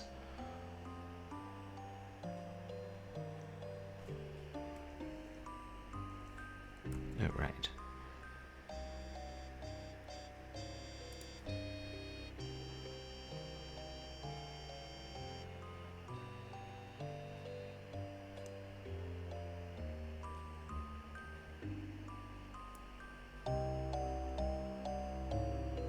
Okay, that should be a little better.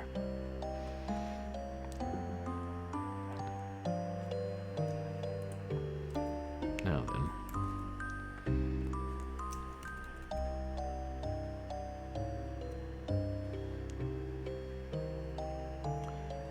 Where's my mess up here? Do I have to go back down the whole way? No!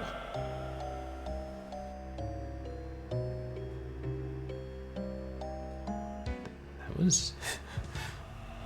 I must have gotten lucky. Help me! Someone, please help me! Get up! I can't Run away! move. I can't. I looked over here and something happened. Oh, someone, please help me! Aha! Come here, you little one! One last puzzle. Someone help! Who was... Was that the sexy lady? We know she'd gotten a hold of the boy earlier.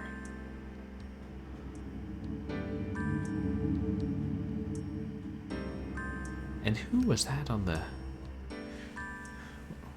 Was that an apparition, like the naked lady who melted into a skeleton? Or not naked, but sexy? Or was that the wife on the dressmaker's dummy?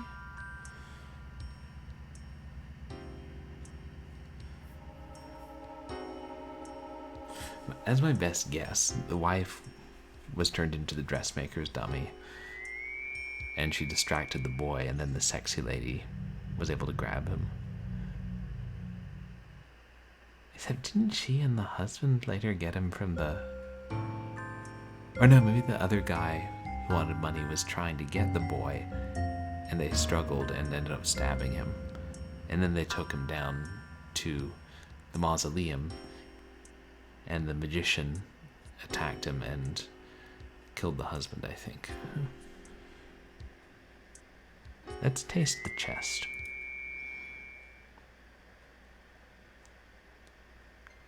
Oh god, please don't drop me to the library. Oh.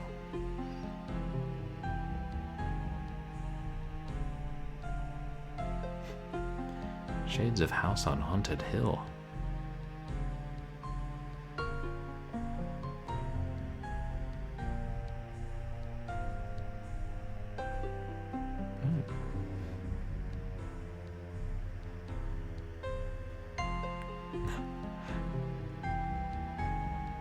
That's pretty cool. I wonder if that was someone.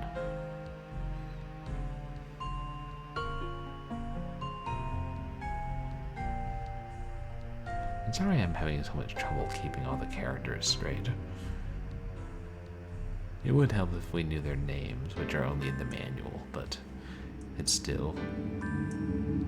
Oh, I should save.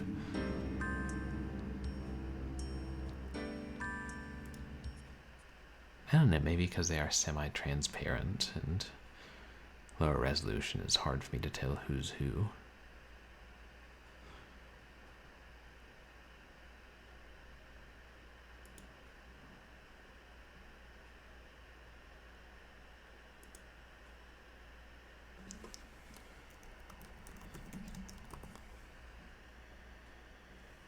Your game has been saved.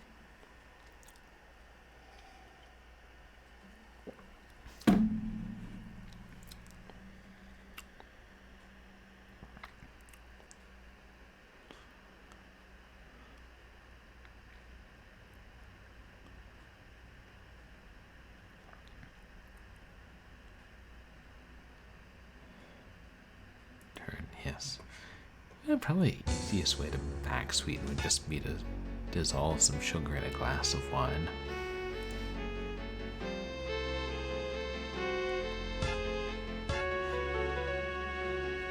Let me go. It's okay, darling. You know I won't hurt you. Just come upstairs. It hasn't happened yet. Let me. No! Let me. It's happening now. I've been here before. I've seen all this. Over and over. Help me! Someone, please! Tried to help myself. Always failing. You little brat!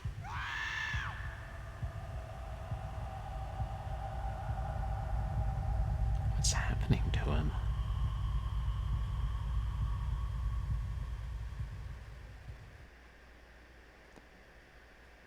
So am I Tad grown up or not grown up? I don't know.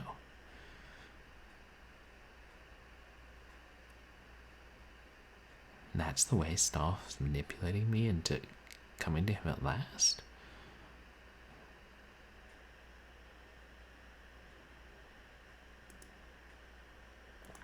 Oh, and it's a mirror I was looking in. That would make sense.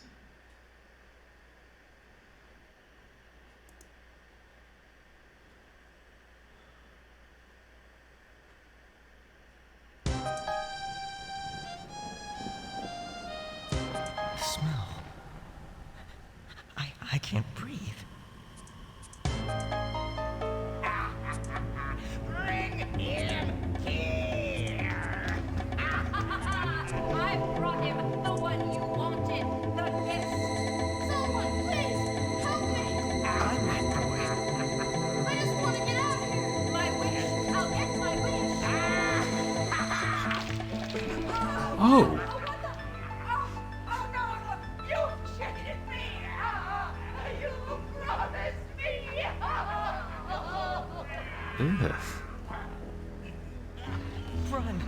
Run for Pete's sake! Help me!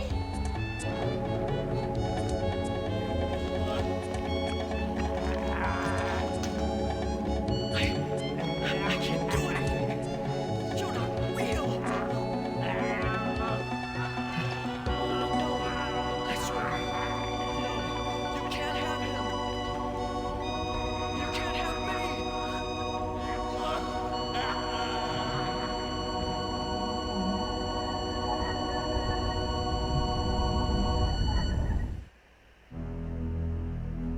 Stauff was... You saved me. He saw it. It's all been He's changed alive. now. Now And forever.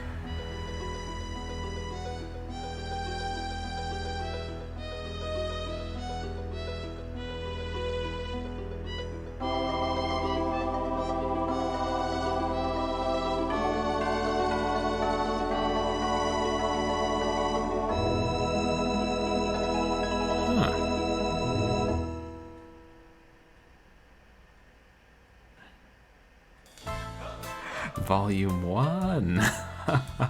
Setting up for the sequel.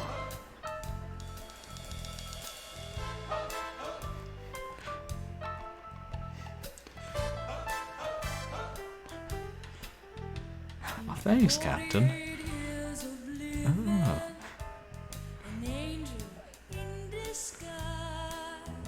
Nice. Credits song. And the credits themselves. These promise to be fun.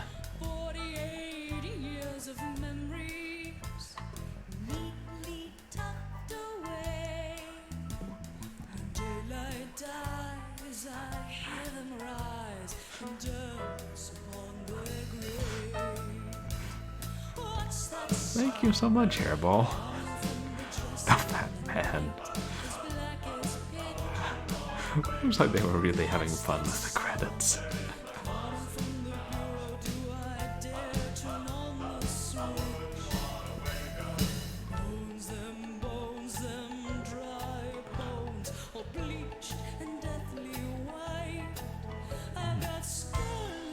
Webb Stanton. Stanton Studios. Oh yeah, but that's fine here, Bo.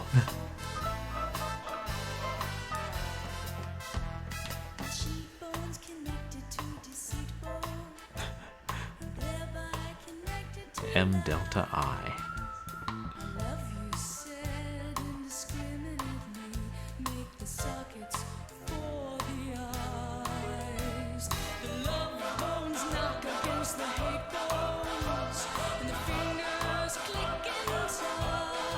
I'm digging this music.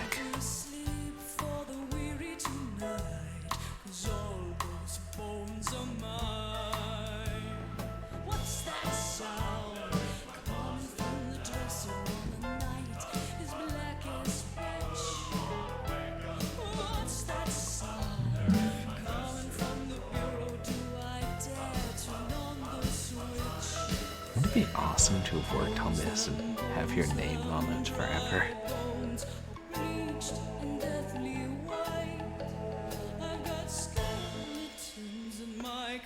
Best girl is a phone number.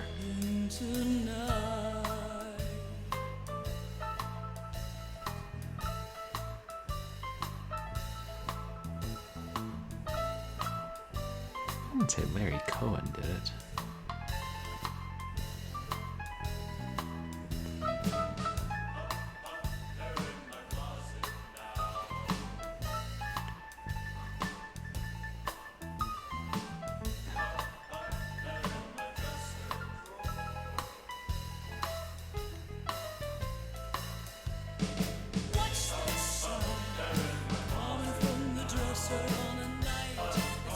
Narrator and ego.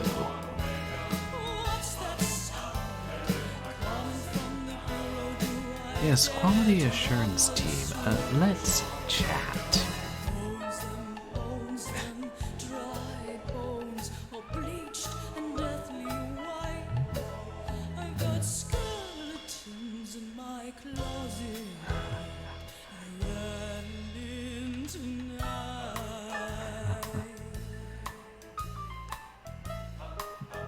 Bates Motel. Showering is always an adventure. Interactive drama created by Groovy. Mind games were played. No entities were physically harmed during the making of this, except for the botched special effects on the bunny rabbit. Back for more?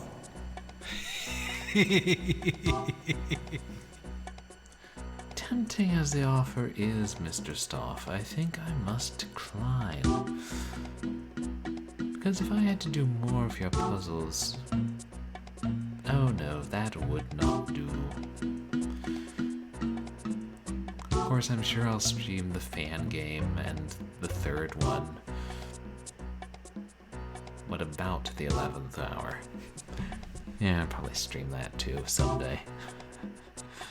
Wow.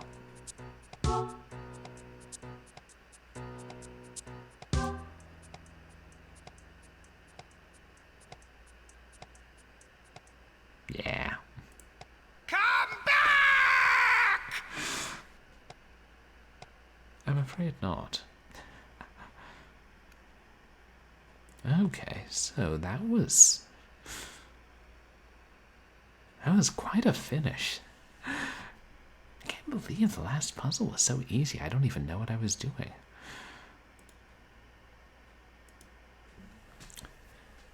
I'm not entirely sure, but what I think happened was the wife created some kind of apparition to distract the kid and then grabbed him and brought him to Stauff. And Stauff spewed acid and made her melt in a puddle as her reward. It's probably harkened back to what she wanted, which I can't recall. And then he was trying to grab the kid, but we were somehow... Were we an alternate version of the kid? I'm not sure. And it looked like initially the kid was getting a cramp or something, and Stauff was trying to chase him. But since we were there, we encouraged the kid to run, and then Stauff rotted away to a skeleton and was bound to his chair and sucked through a portal in the floor. Presumably to hell, because he didn't fulfill his bargain and didn't catch the seventh soul. Which I think he needed another soul. It wasn't either trapped in a toy or someone he'd killed. And I don't know, since it was like we were trapped in some sort of time loop, or time couldn't move forward. Maybe because we were part of the boy's psyche. I'm honestly not sure. It was pretty confusing. I think I'll have to. I will read the script and it'll probably make it clear. I mean, I enjoy the plot overall. It's got a lot of neat elements to it. It's just confusing, and partly it's the fragmented way it's told, and the fact that I guess it's been like a month since we started this game. Right? Close. I mean, 4 streams, once a week, but yeah, I wish it were easier to follow. Maybe they're intentionally doing that and like leaving some of it up for interpretation, or leaving you to put the pieces together. Especially since they were obviously already intending to do the sequel, which they did. See, it's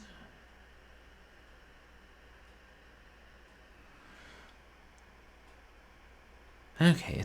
And I was thinking of starting another game after this, but it looks like it's been more than 2 hours since I started streaming, and I don't know, it's just almost 1 a.m. And since I'm going to be going to visit Virginia, my family, for a couple of weeks, leaving next Friday, that means I'll probably have to make my streams a bit earlier. I mean, they'll still be late night, but late night by a different time zone. So I'm thinking probably I shouldn't start a new game tonight, and should just try and have longer streams on Wednesday and Sunday. I know my streams vary in length. Like sometimes it'll only be an hour or 2. Other times I'll like sit down and I'm like, wait, where'd the last 8 hours go? I had my nose buried in Salmon Max. Yeah, thank you guys. I appreciate you all hanging out for the weirdness and sometimes frustration that was the 7th guest. Best game ever, as certain people in our chat sometimes say. And I don't know that I would agree with that. But it's got a certain unique charm, especially for people who remember old school games and like FMV and campy horror. Yeah, I'm glad I finally played it. Don't know that it makes me want to run out and buy a CD-ROM drive. Oh wait, I have a CD-ROM drive. Who knows, maybe I'll stream Myst sometime soon. But, yes, I beat it. Thank you very much. And the ending, the last puzzle was incredibly easy, and then the ending was confusing. I'm still trying to figure out what it all meant. But I don't know, if anyone in chat, if it made sense to anyone in chat, you're welcome to explain it to me.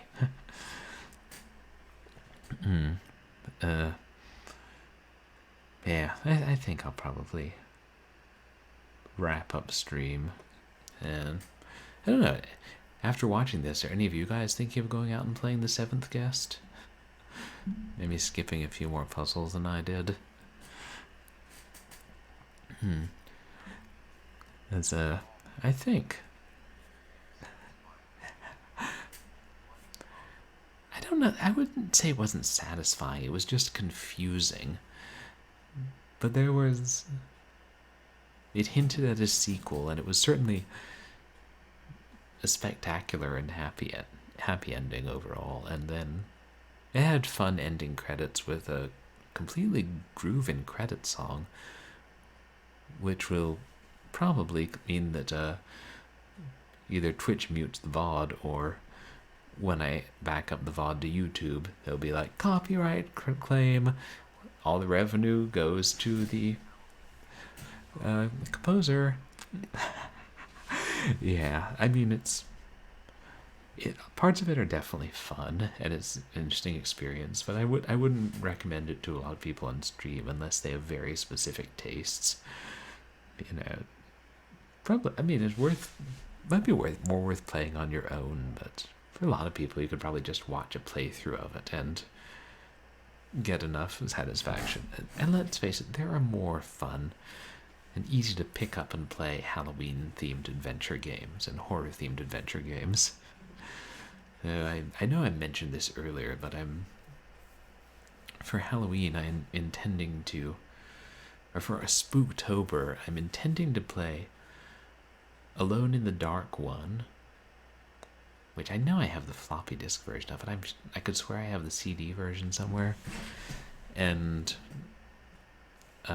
Amnesia, one of the scariest games ever made, which I tested and does work on my computer and can work windowed, which is nice.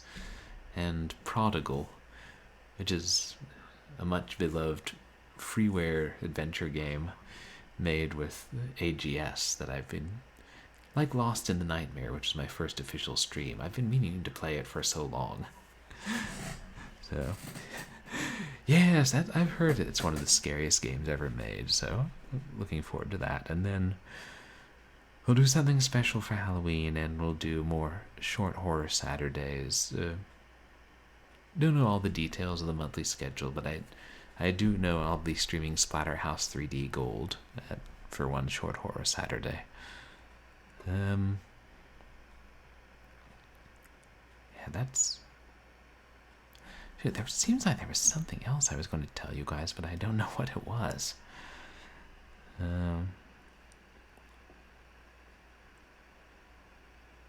Oh, no. That's what it was. Maybe I should say, I don't know how many people... I have a copy of The Seventh Guest, and I was going to give it away as a game giveaway for when I beat the game, before I started the new game. So,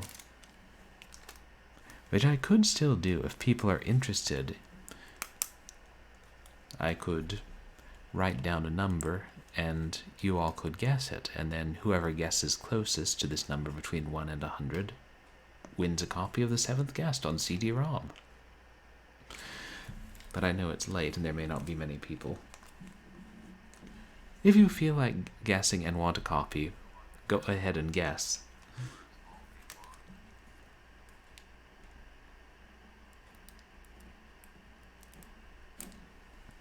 There, I'm writing down a number, so it's completely fair. And I'm not showing you the number, because that wouldn't be fair. And if nobody guesses, we'll do it some other time.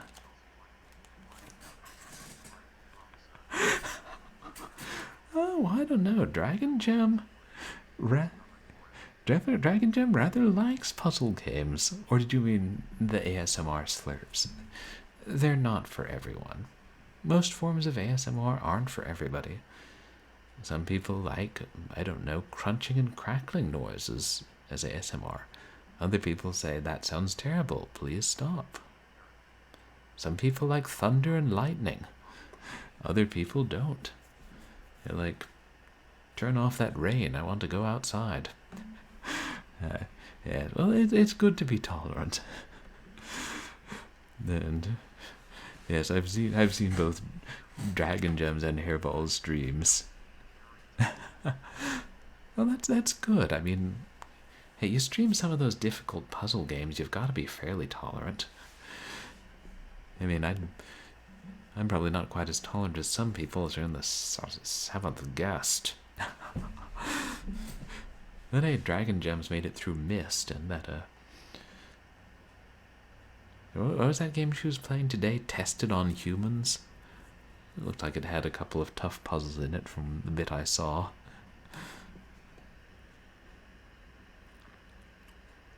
Yeah. I don't know. Should be thinking about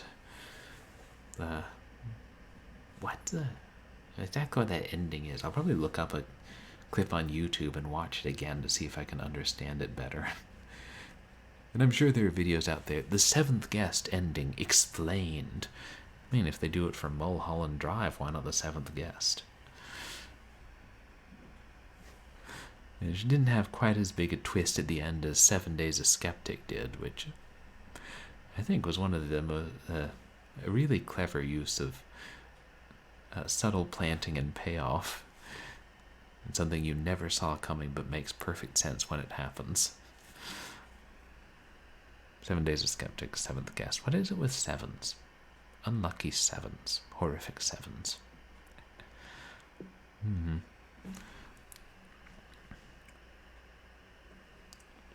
Well, I'll probably, since it is late and there's not time to start a new game, I think I probably will.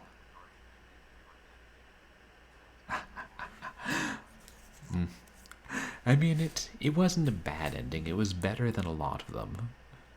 I just wish it made that I was able to understand it better.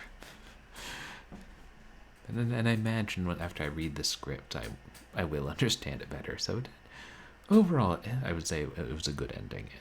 And you know, I've said before, having a really good song in your credits can make the difference between a good ending sequence and a mediocre ending sequence. Like, I think even in old games when it was just a tune, like the port of Guerrilla War for the NES, or Golden Axe on both versions of that tune, are actual songs. I think like Killing Time and They Hunger Trilogy both had excellent credit songs. And I will be streaming the They Hunger Trilogy at some point after I stream Half-Life itself. So, a lot of stuff. How many stars? Let's see. Well, there was the one with all the swords on the door, and there were about 30 when we were looking through that telescope. Oh, you mean how many stars did I rate it? I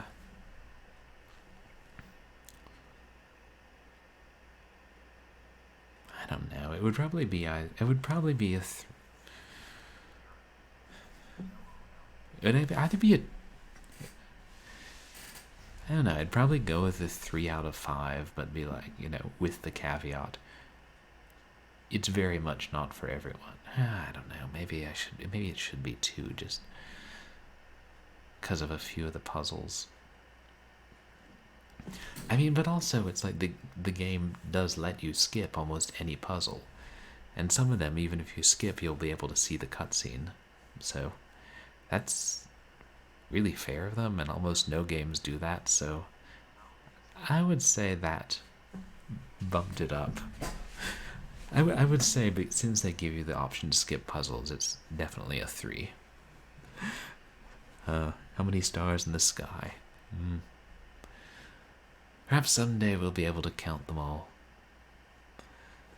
And then we'll have to leave the Earth's orbit to be able to see more of the ones we need to count, and then they won't be in the sky anymore. They'll just be out there. And maybe it's impossible to count all the stars in the sky. I don't know. I'm sure we have computers and telescopes on that.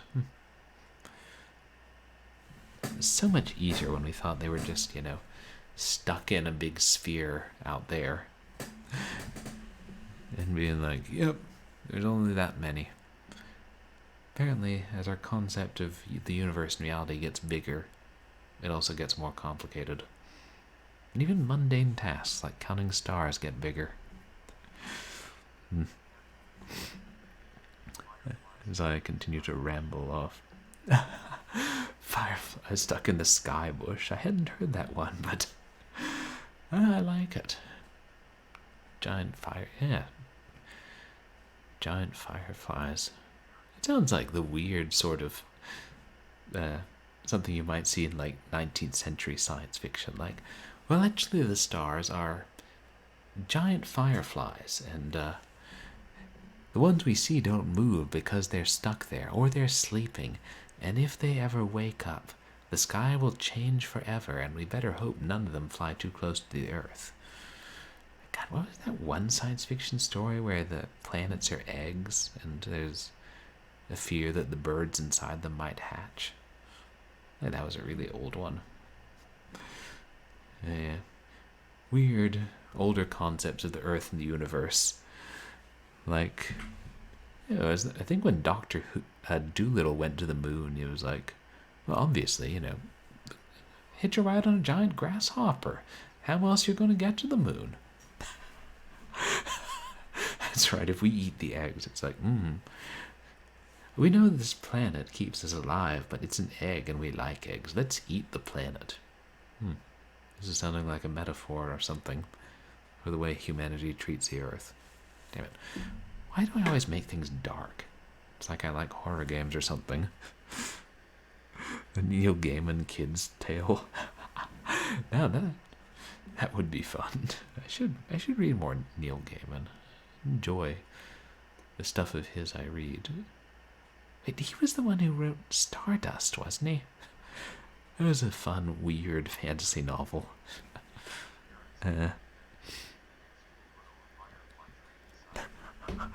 If you eat the eggs, you'll grow a firefly tree inside.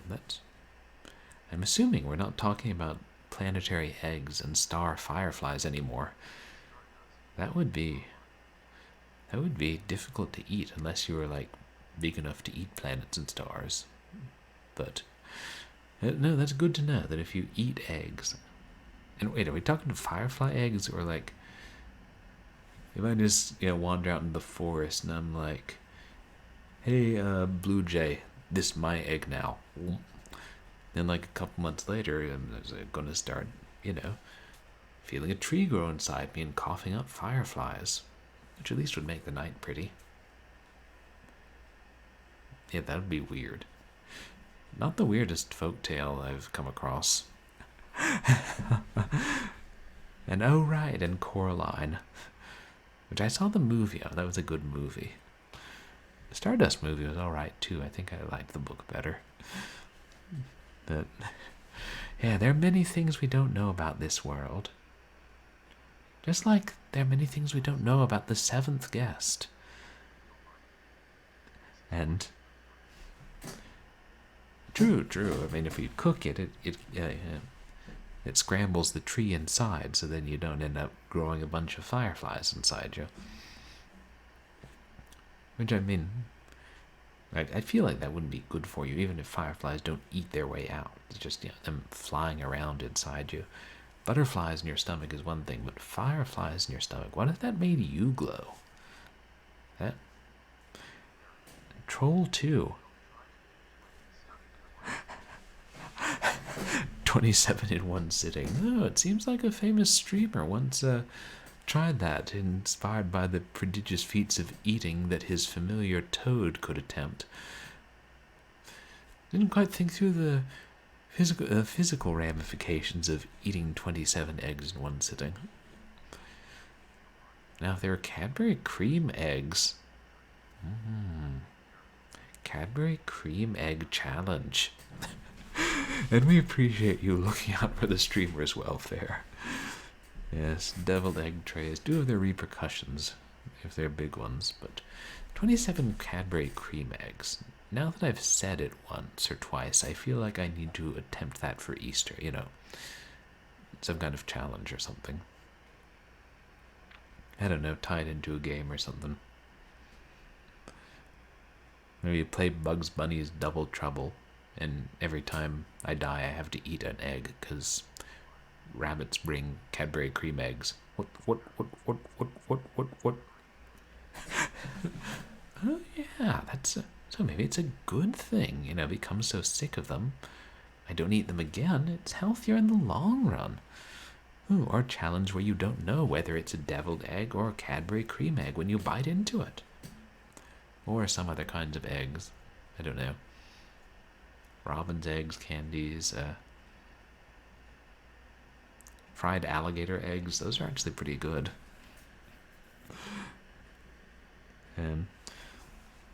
Yes, Troll 2, I saw that back in sci-fi club in undergrad. That was a masterpiece of B-movie madness. And I swear, I had friends in grad school who say, "Oh my god," and without knowing what it's from. Yeah, I know they can be challenged or dangerous depending on the challenge, and I appreciate you reminding streamers when they, think more of the glory and less of the cholesterol. But if I do some sort of eating challenge on stream, which I'm not above, I'll try to make it something fun but not dangerous. Not inordinately dangerous.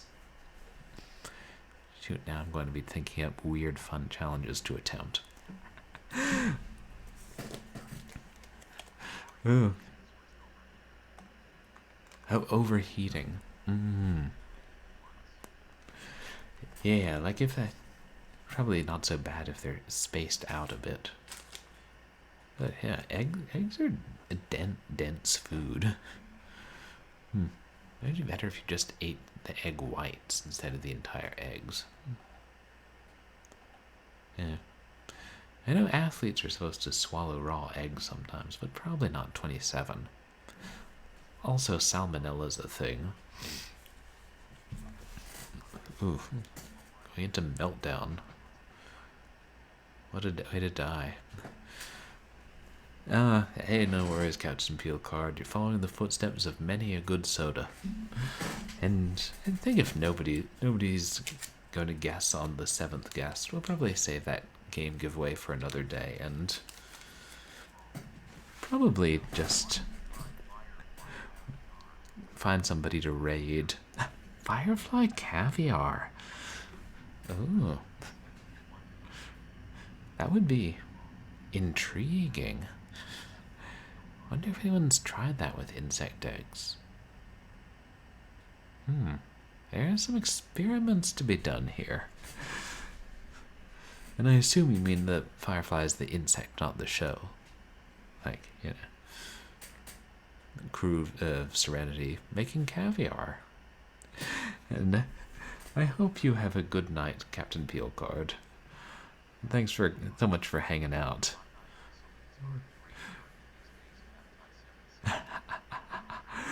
I'll try and find... Oh, Captain Salute. Yeah, I mean, I think it's only fish eggs technically, but maybe we could expand the definition to include insect eggs if they're prepared properly. Yeah, I mean, I don't know.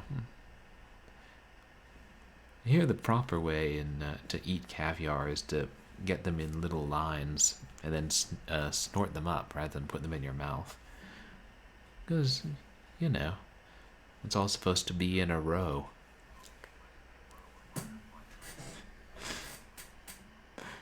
No, I won't. I mean, wait, trees don't grow from eggs, do...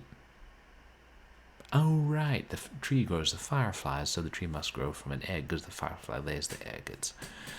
There's an extra step in there that you don't often see in the entomological kingdom. Hey, nature's a wonderful thing. Deranged thing sometimes. Yeah, you look at a thylacine and you're like, what is the matter with you? Why are you like this?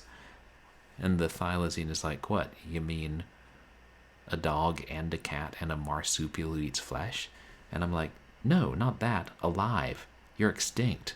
And the thylacine's like, well, could an extinct animal do this? And then, goes and eats a hamburger that somebody left out. And I'm like, no, that's... Extinct animals can't eat hamburgers. Gotta get me a pet thylacine.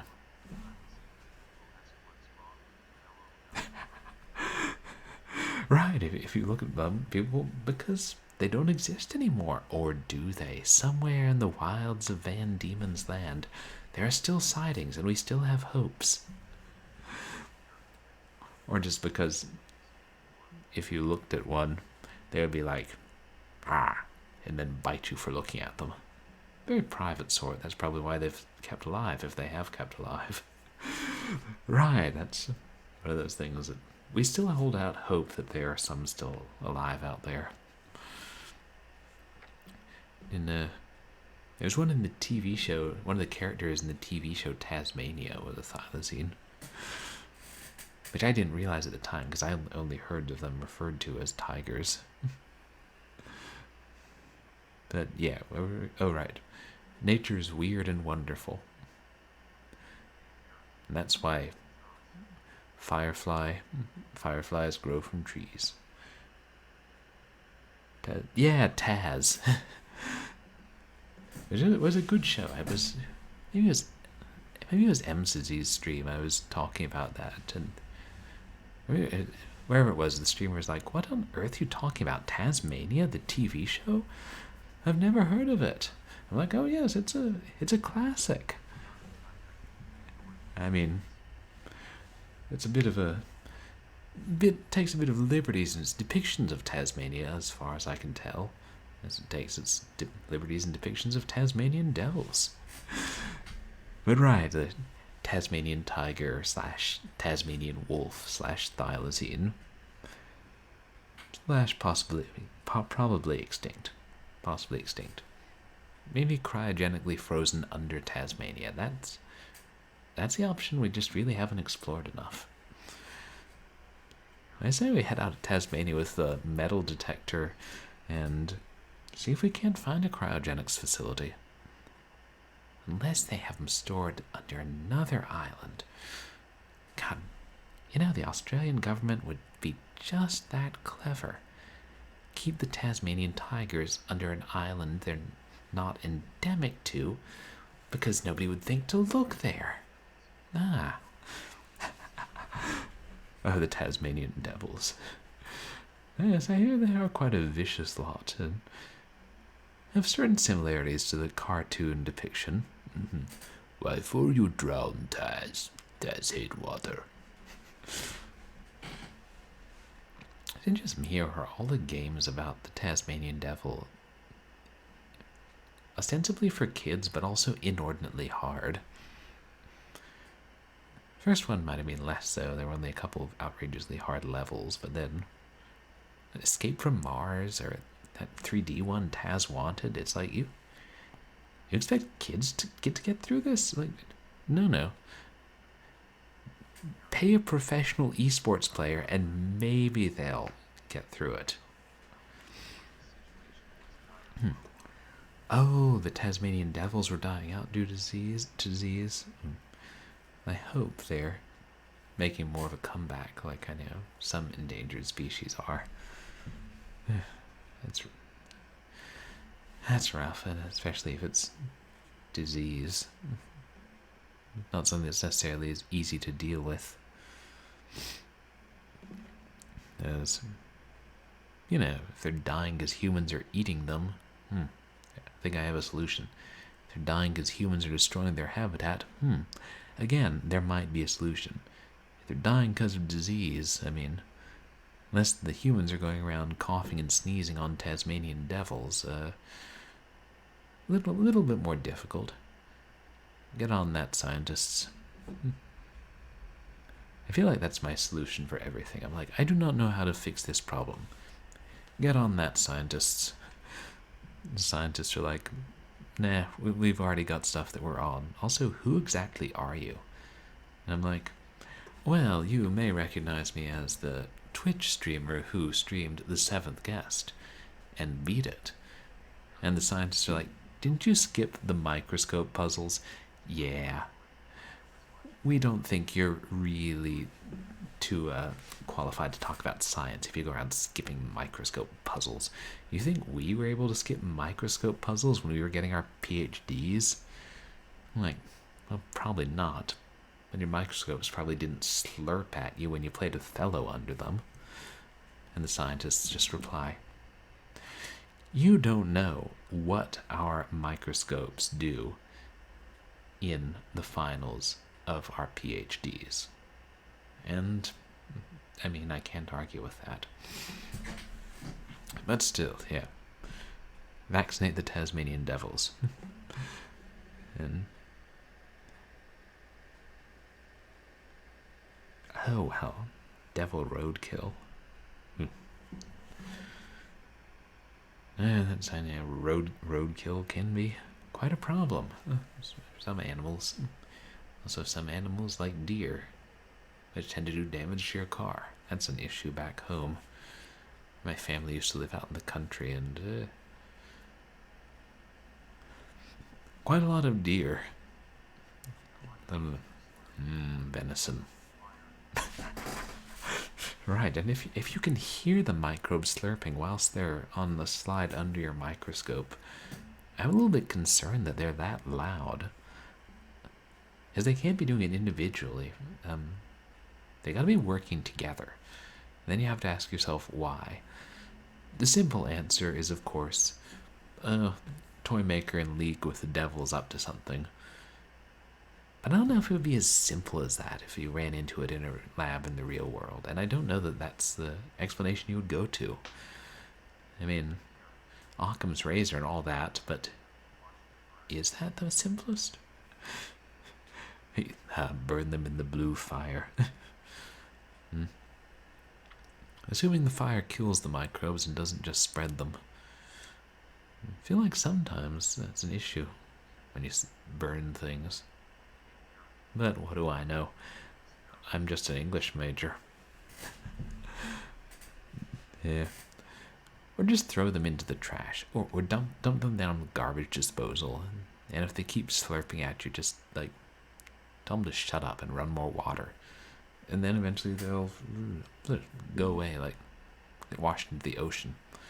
I'd like to see the slurping microbes survive in the ocean. What would they do to the fish? I'd form a symbiotic relationship with the fish, and then the fish would come back and they would start slurping.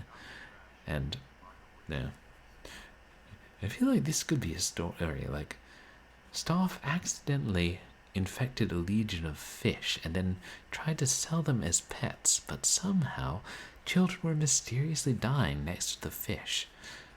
You can't really put a kid's soul in a fish, can you? Now, maybe the souls, or maybe the fish would nip the kids and then put the children's souls in the glass of the fish bowls. Nobody thinks to look for a soul in a fish bowl. I mean, unless it's spelled S-O-L-E. And they probably don't think to look in a fish bowl, you probably think to look in a chafing dish. Damn it, now I want seafood. Yeah, bio-waste. Apparently bio-waste is bad. I feel like that's been the plot of a couple of movies and games. Bio-waste is bad and can eat you. Yeah. I didn't plan that, but then I, saw the setup and I'm like, oh, well, how often am I going to get one like this? Because how often do we talk about putting children's souls in? How much of anything? There was that story about the merman in Ireland who trapped the souls of drowned sailors in pots, under the ocean. I think it was from, the 19th century. I can't remember what it was called. I read entirely too much weird stuff as a kid. And now I'm playing The Seventh Guest, which is weird stuff.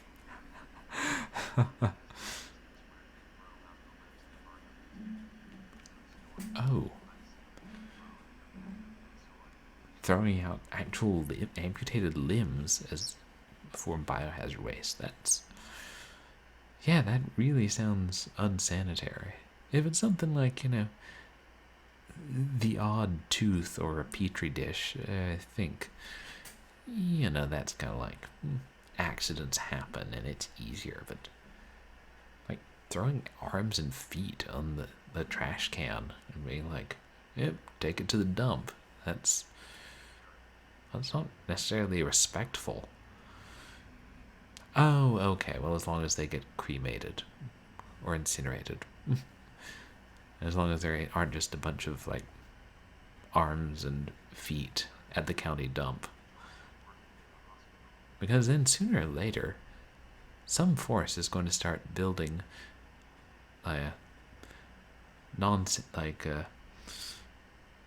wrath-like beings out of the trash and the severed limbs. And I feel like this is the start of a 16-bit video game right here. Not too graphic, you know. Going for that nice KA rating. But I guess I would imagine working in a hospital, you see some unpleasant things of that ilk. Kind of glad I don't work in a hospital. I mean, I'm not the most squeamish person, but I think there are limits to what I'd want to see on a daily basis.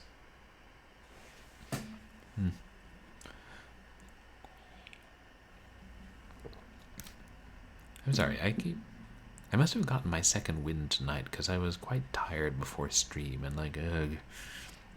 I don't know if I can start another game after the 7th guest. I don't know if I'll finish the 7th guest. The puzzles vary in length. And now I'm like, oh yes, let's talk about completely random things that enter my head. And yeah, bio-waste and firefly trees and Thylacenes revenge. Thylacine, not Thylacine. Sounds like some sort of prescription drug. It actually does. They should name more prescription drugs after extinct animals. Oh yes, I definitely have finished it because there was no like new game plus option, and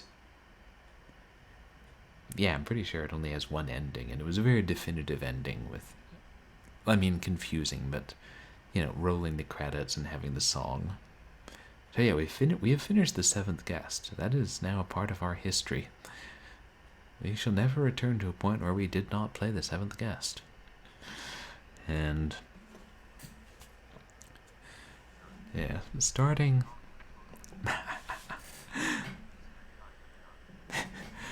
He would keep us hanging. He's pretty awful and likes toying with people. What an annoying fellow. I mean, not bad as a villain, but still quite annoying. So, let's see. On Wednesday, I'll probably start. I don't know, maybe I'll start Alone in the Dark 1 on Wednesday. And I was trying to do more strictly adventure games on Sundays and action-y games on Wednesdays. And I'm also, I don't know. Now that I've decided the 3 games I'm going to try and play this month, I'm like, I don't know if I'll have time to finish them all, so maybe, do I save the scarier ones towards the end of the month? Or do I start with the scary ones to be sure that we'll finish them?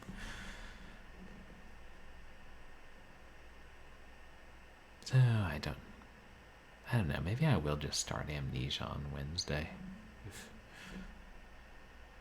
I don't want to make the wrong decision and let you guys down. There obviously is an objective right decision. I just gotta buy the strategy guide for streaming. I'm still waiting on the Prima strategy guide for life. I suspect it's not definitive enough for more people would have put in orders. Probably changes every year too. Yeah, maybe that's a better strategy. Just go with what feels right on the day of.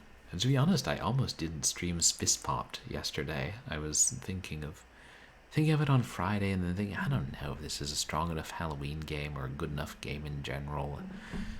And then I was like, yeah, it's definitely Halloween themed and mildly historically significant, and that's something I'd been curious about, and maybe other people were. And having tried it, we know it's not something we necessarily need to beat. Interesting, but frustrating. Freaking white pumpkins on a white floor bordered by white walls where there are also white candles. Don't get me started on smashing pumpkins into small piles of putrid debris. I'll make pumpkin pie. I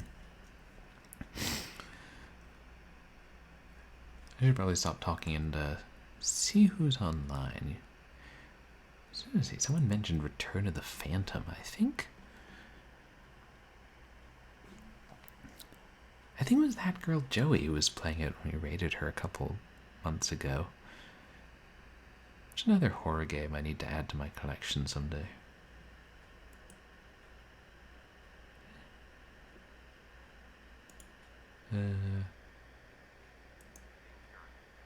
Is that muted? Yes.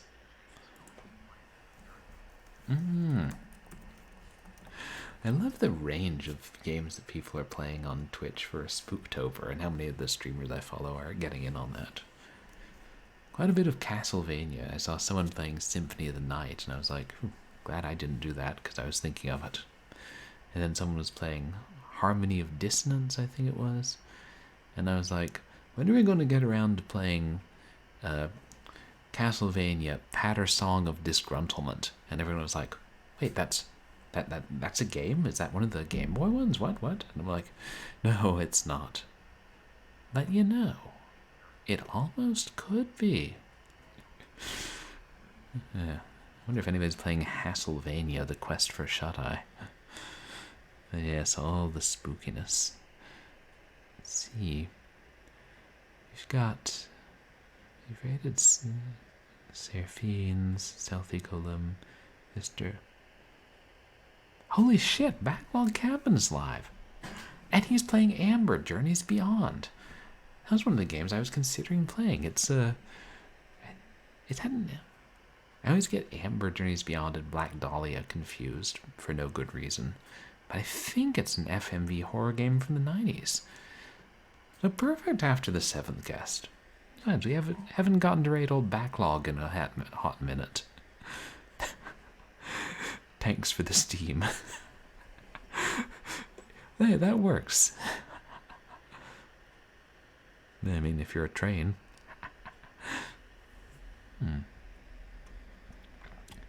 Amber Journeys Beyond is supposed to be a decent and mostly forgotten horror game. I'm excited to see this.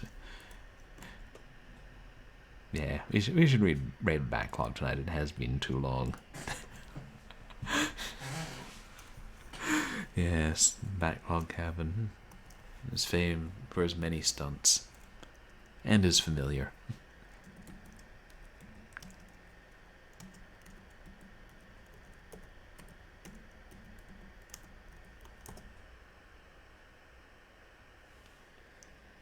Yes, that is a real name. Huzzah! Twitch recognized it. Twitch recognizes it, so you know it's real. I can't believe Twitch doesn't recognize some of the, classic Infocom text adventures. I should look into that, actually. But, yes, once again, thank you to everybody who stuck with us through the 7th guest. We got to see the rousing conclusion and some of the maddening puzzles. You all probably know me. I stream retro and variety games and specialize in horror, especially this month. Oh, you're welcome. My pleasure. It really means a lot to me whether you guys are lurking or chatting or just coming here to hang out, watch the games, and be like, play that better, but not saying it out loud. And you can follow me on Twitch and also on MySpace and Twitter, where I post stream announcements and clips and random stuff. So I'll see you guys Sunday evening for probably either Alone in the Dark or what's it called?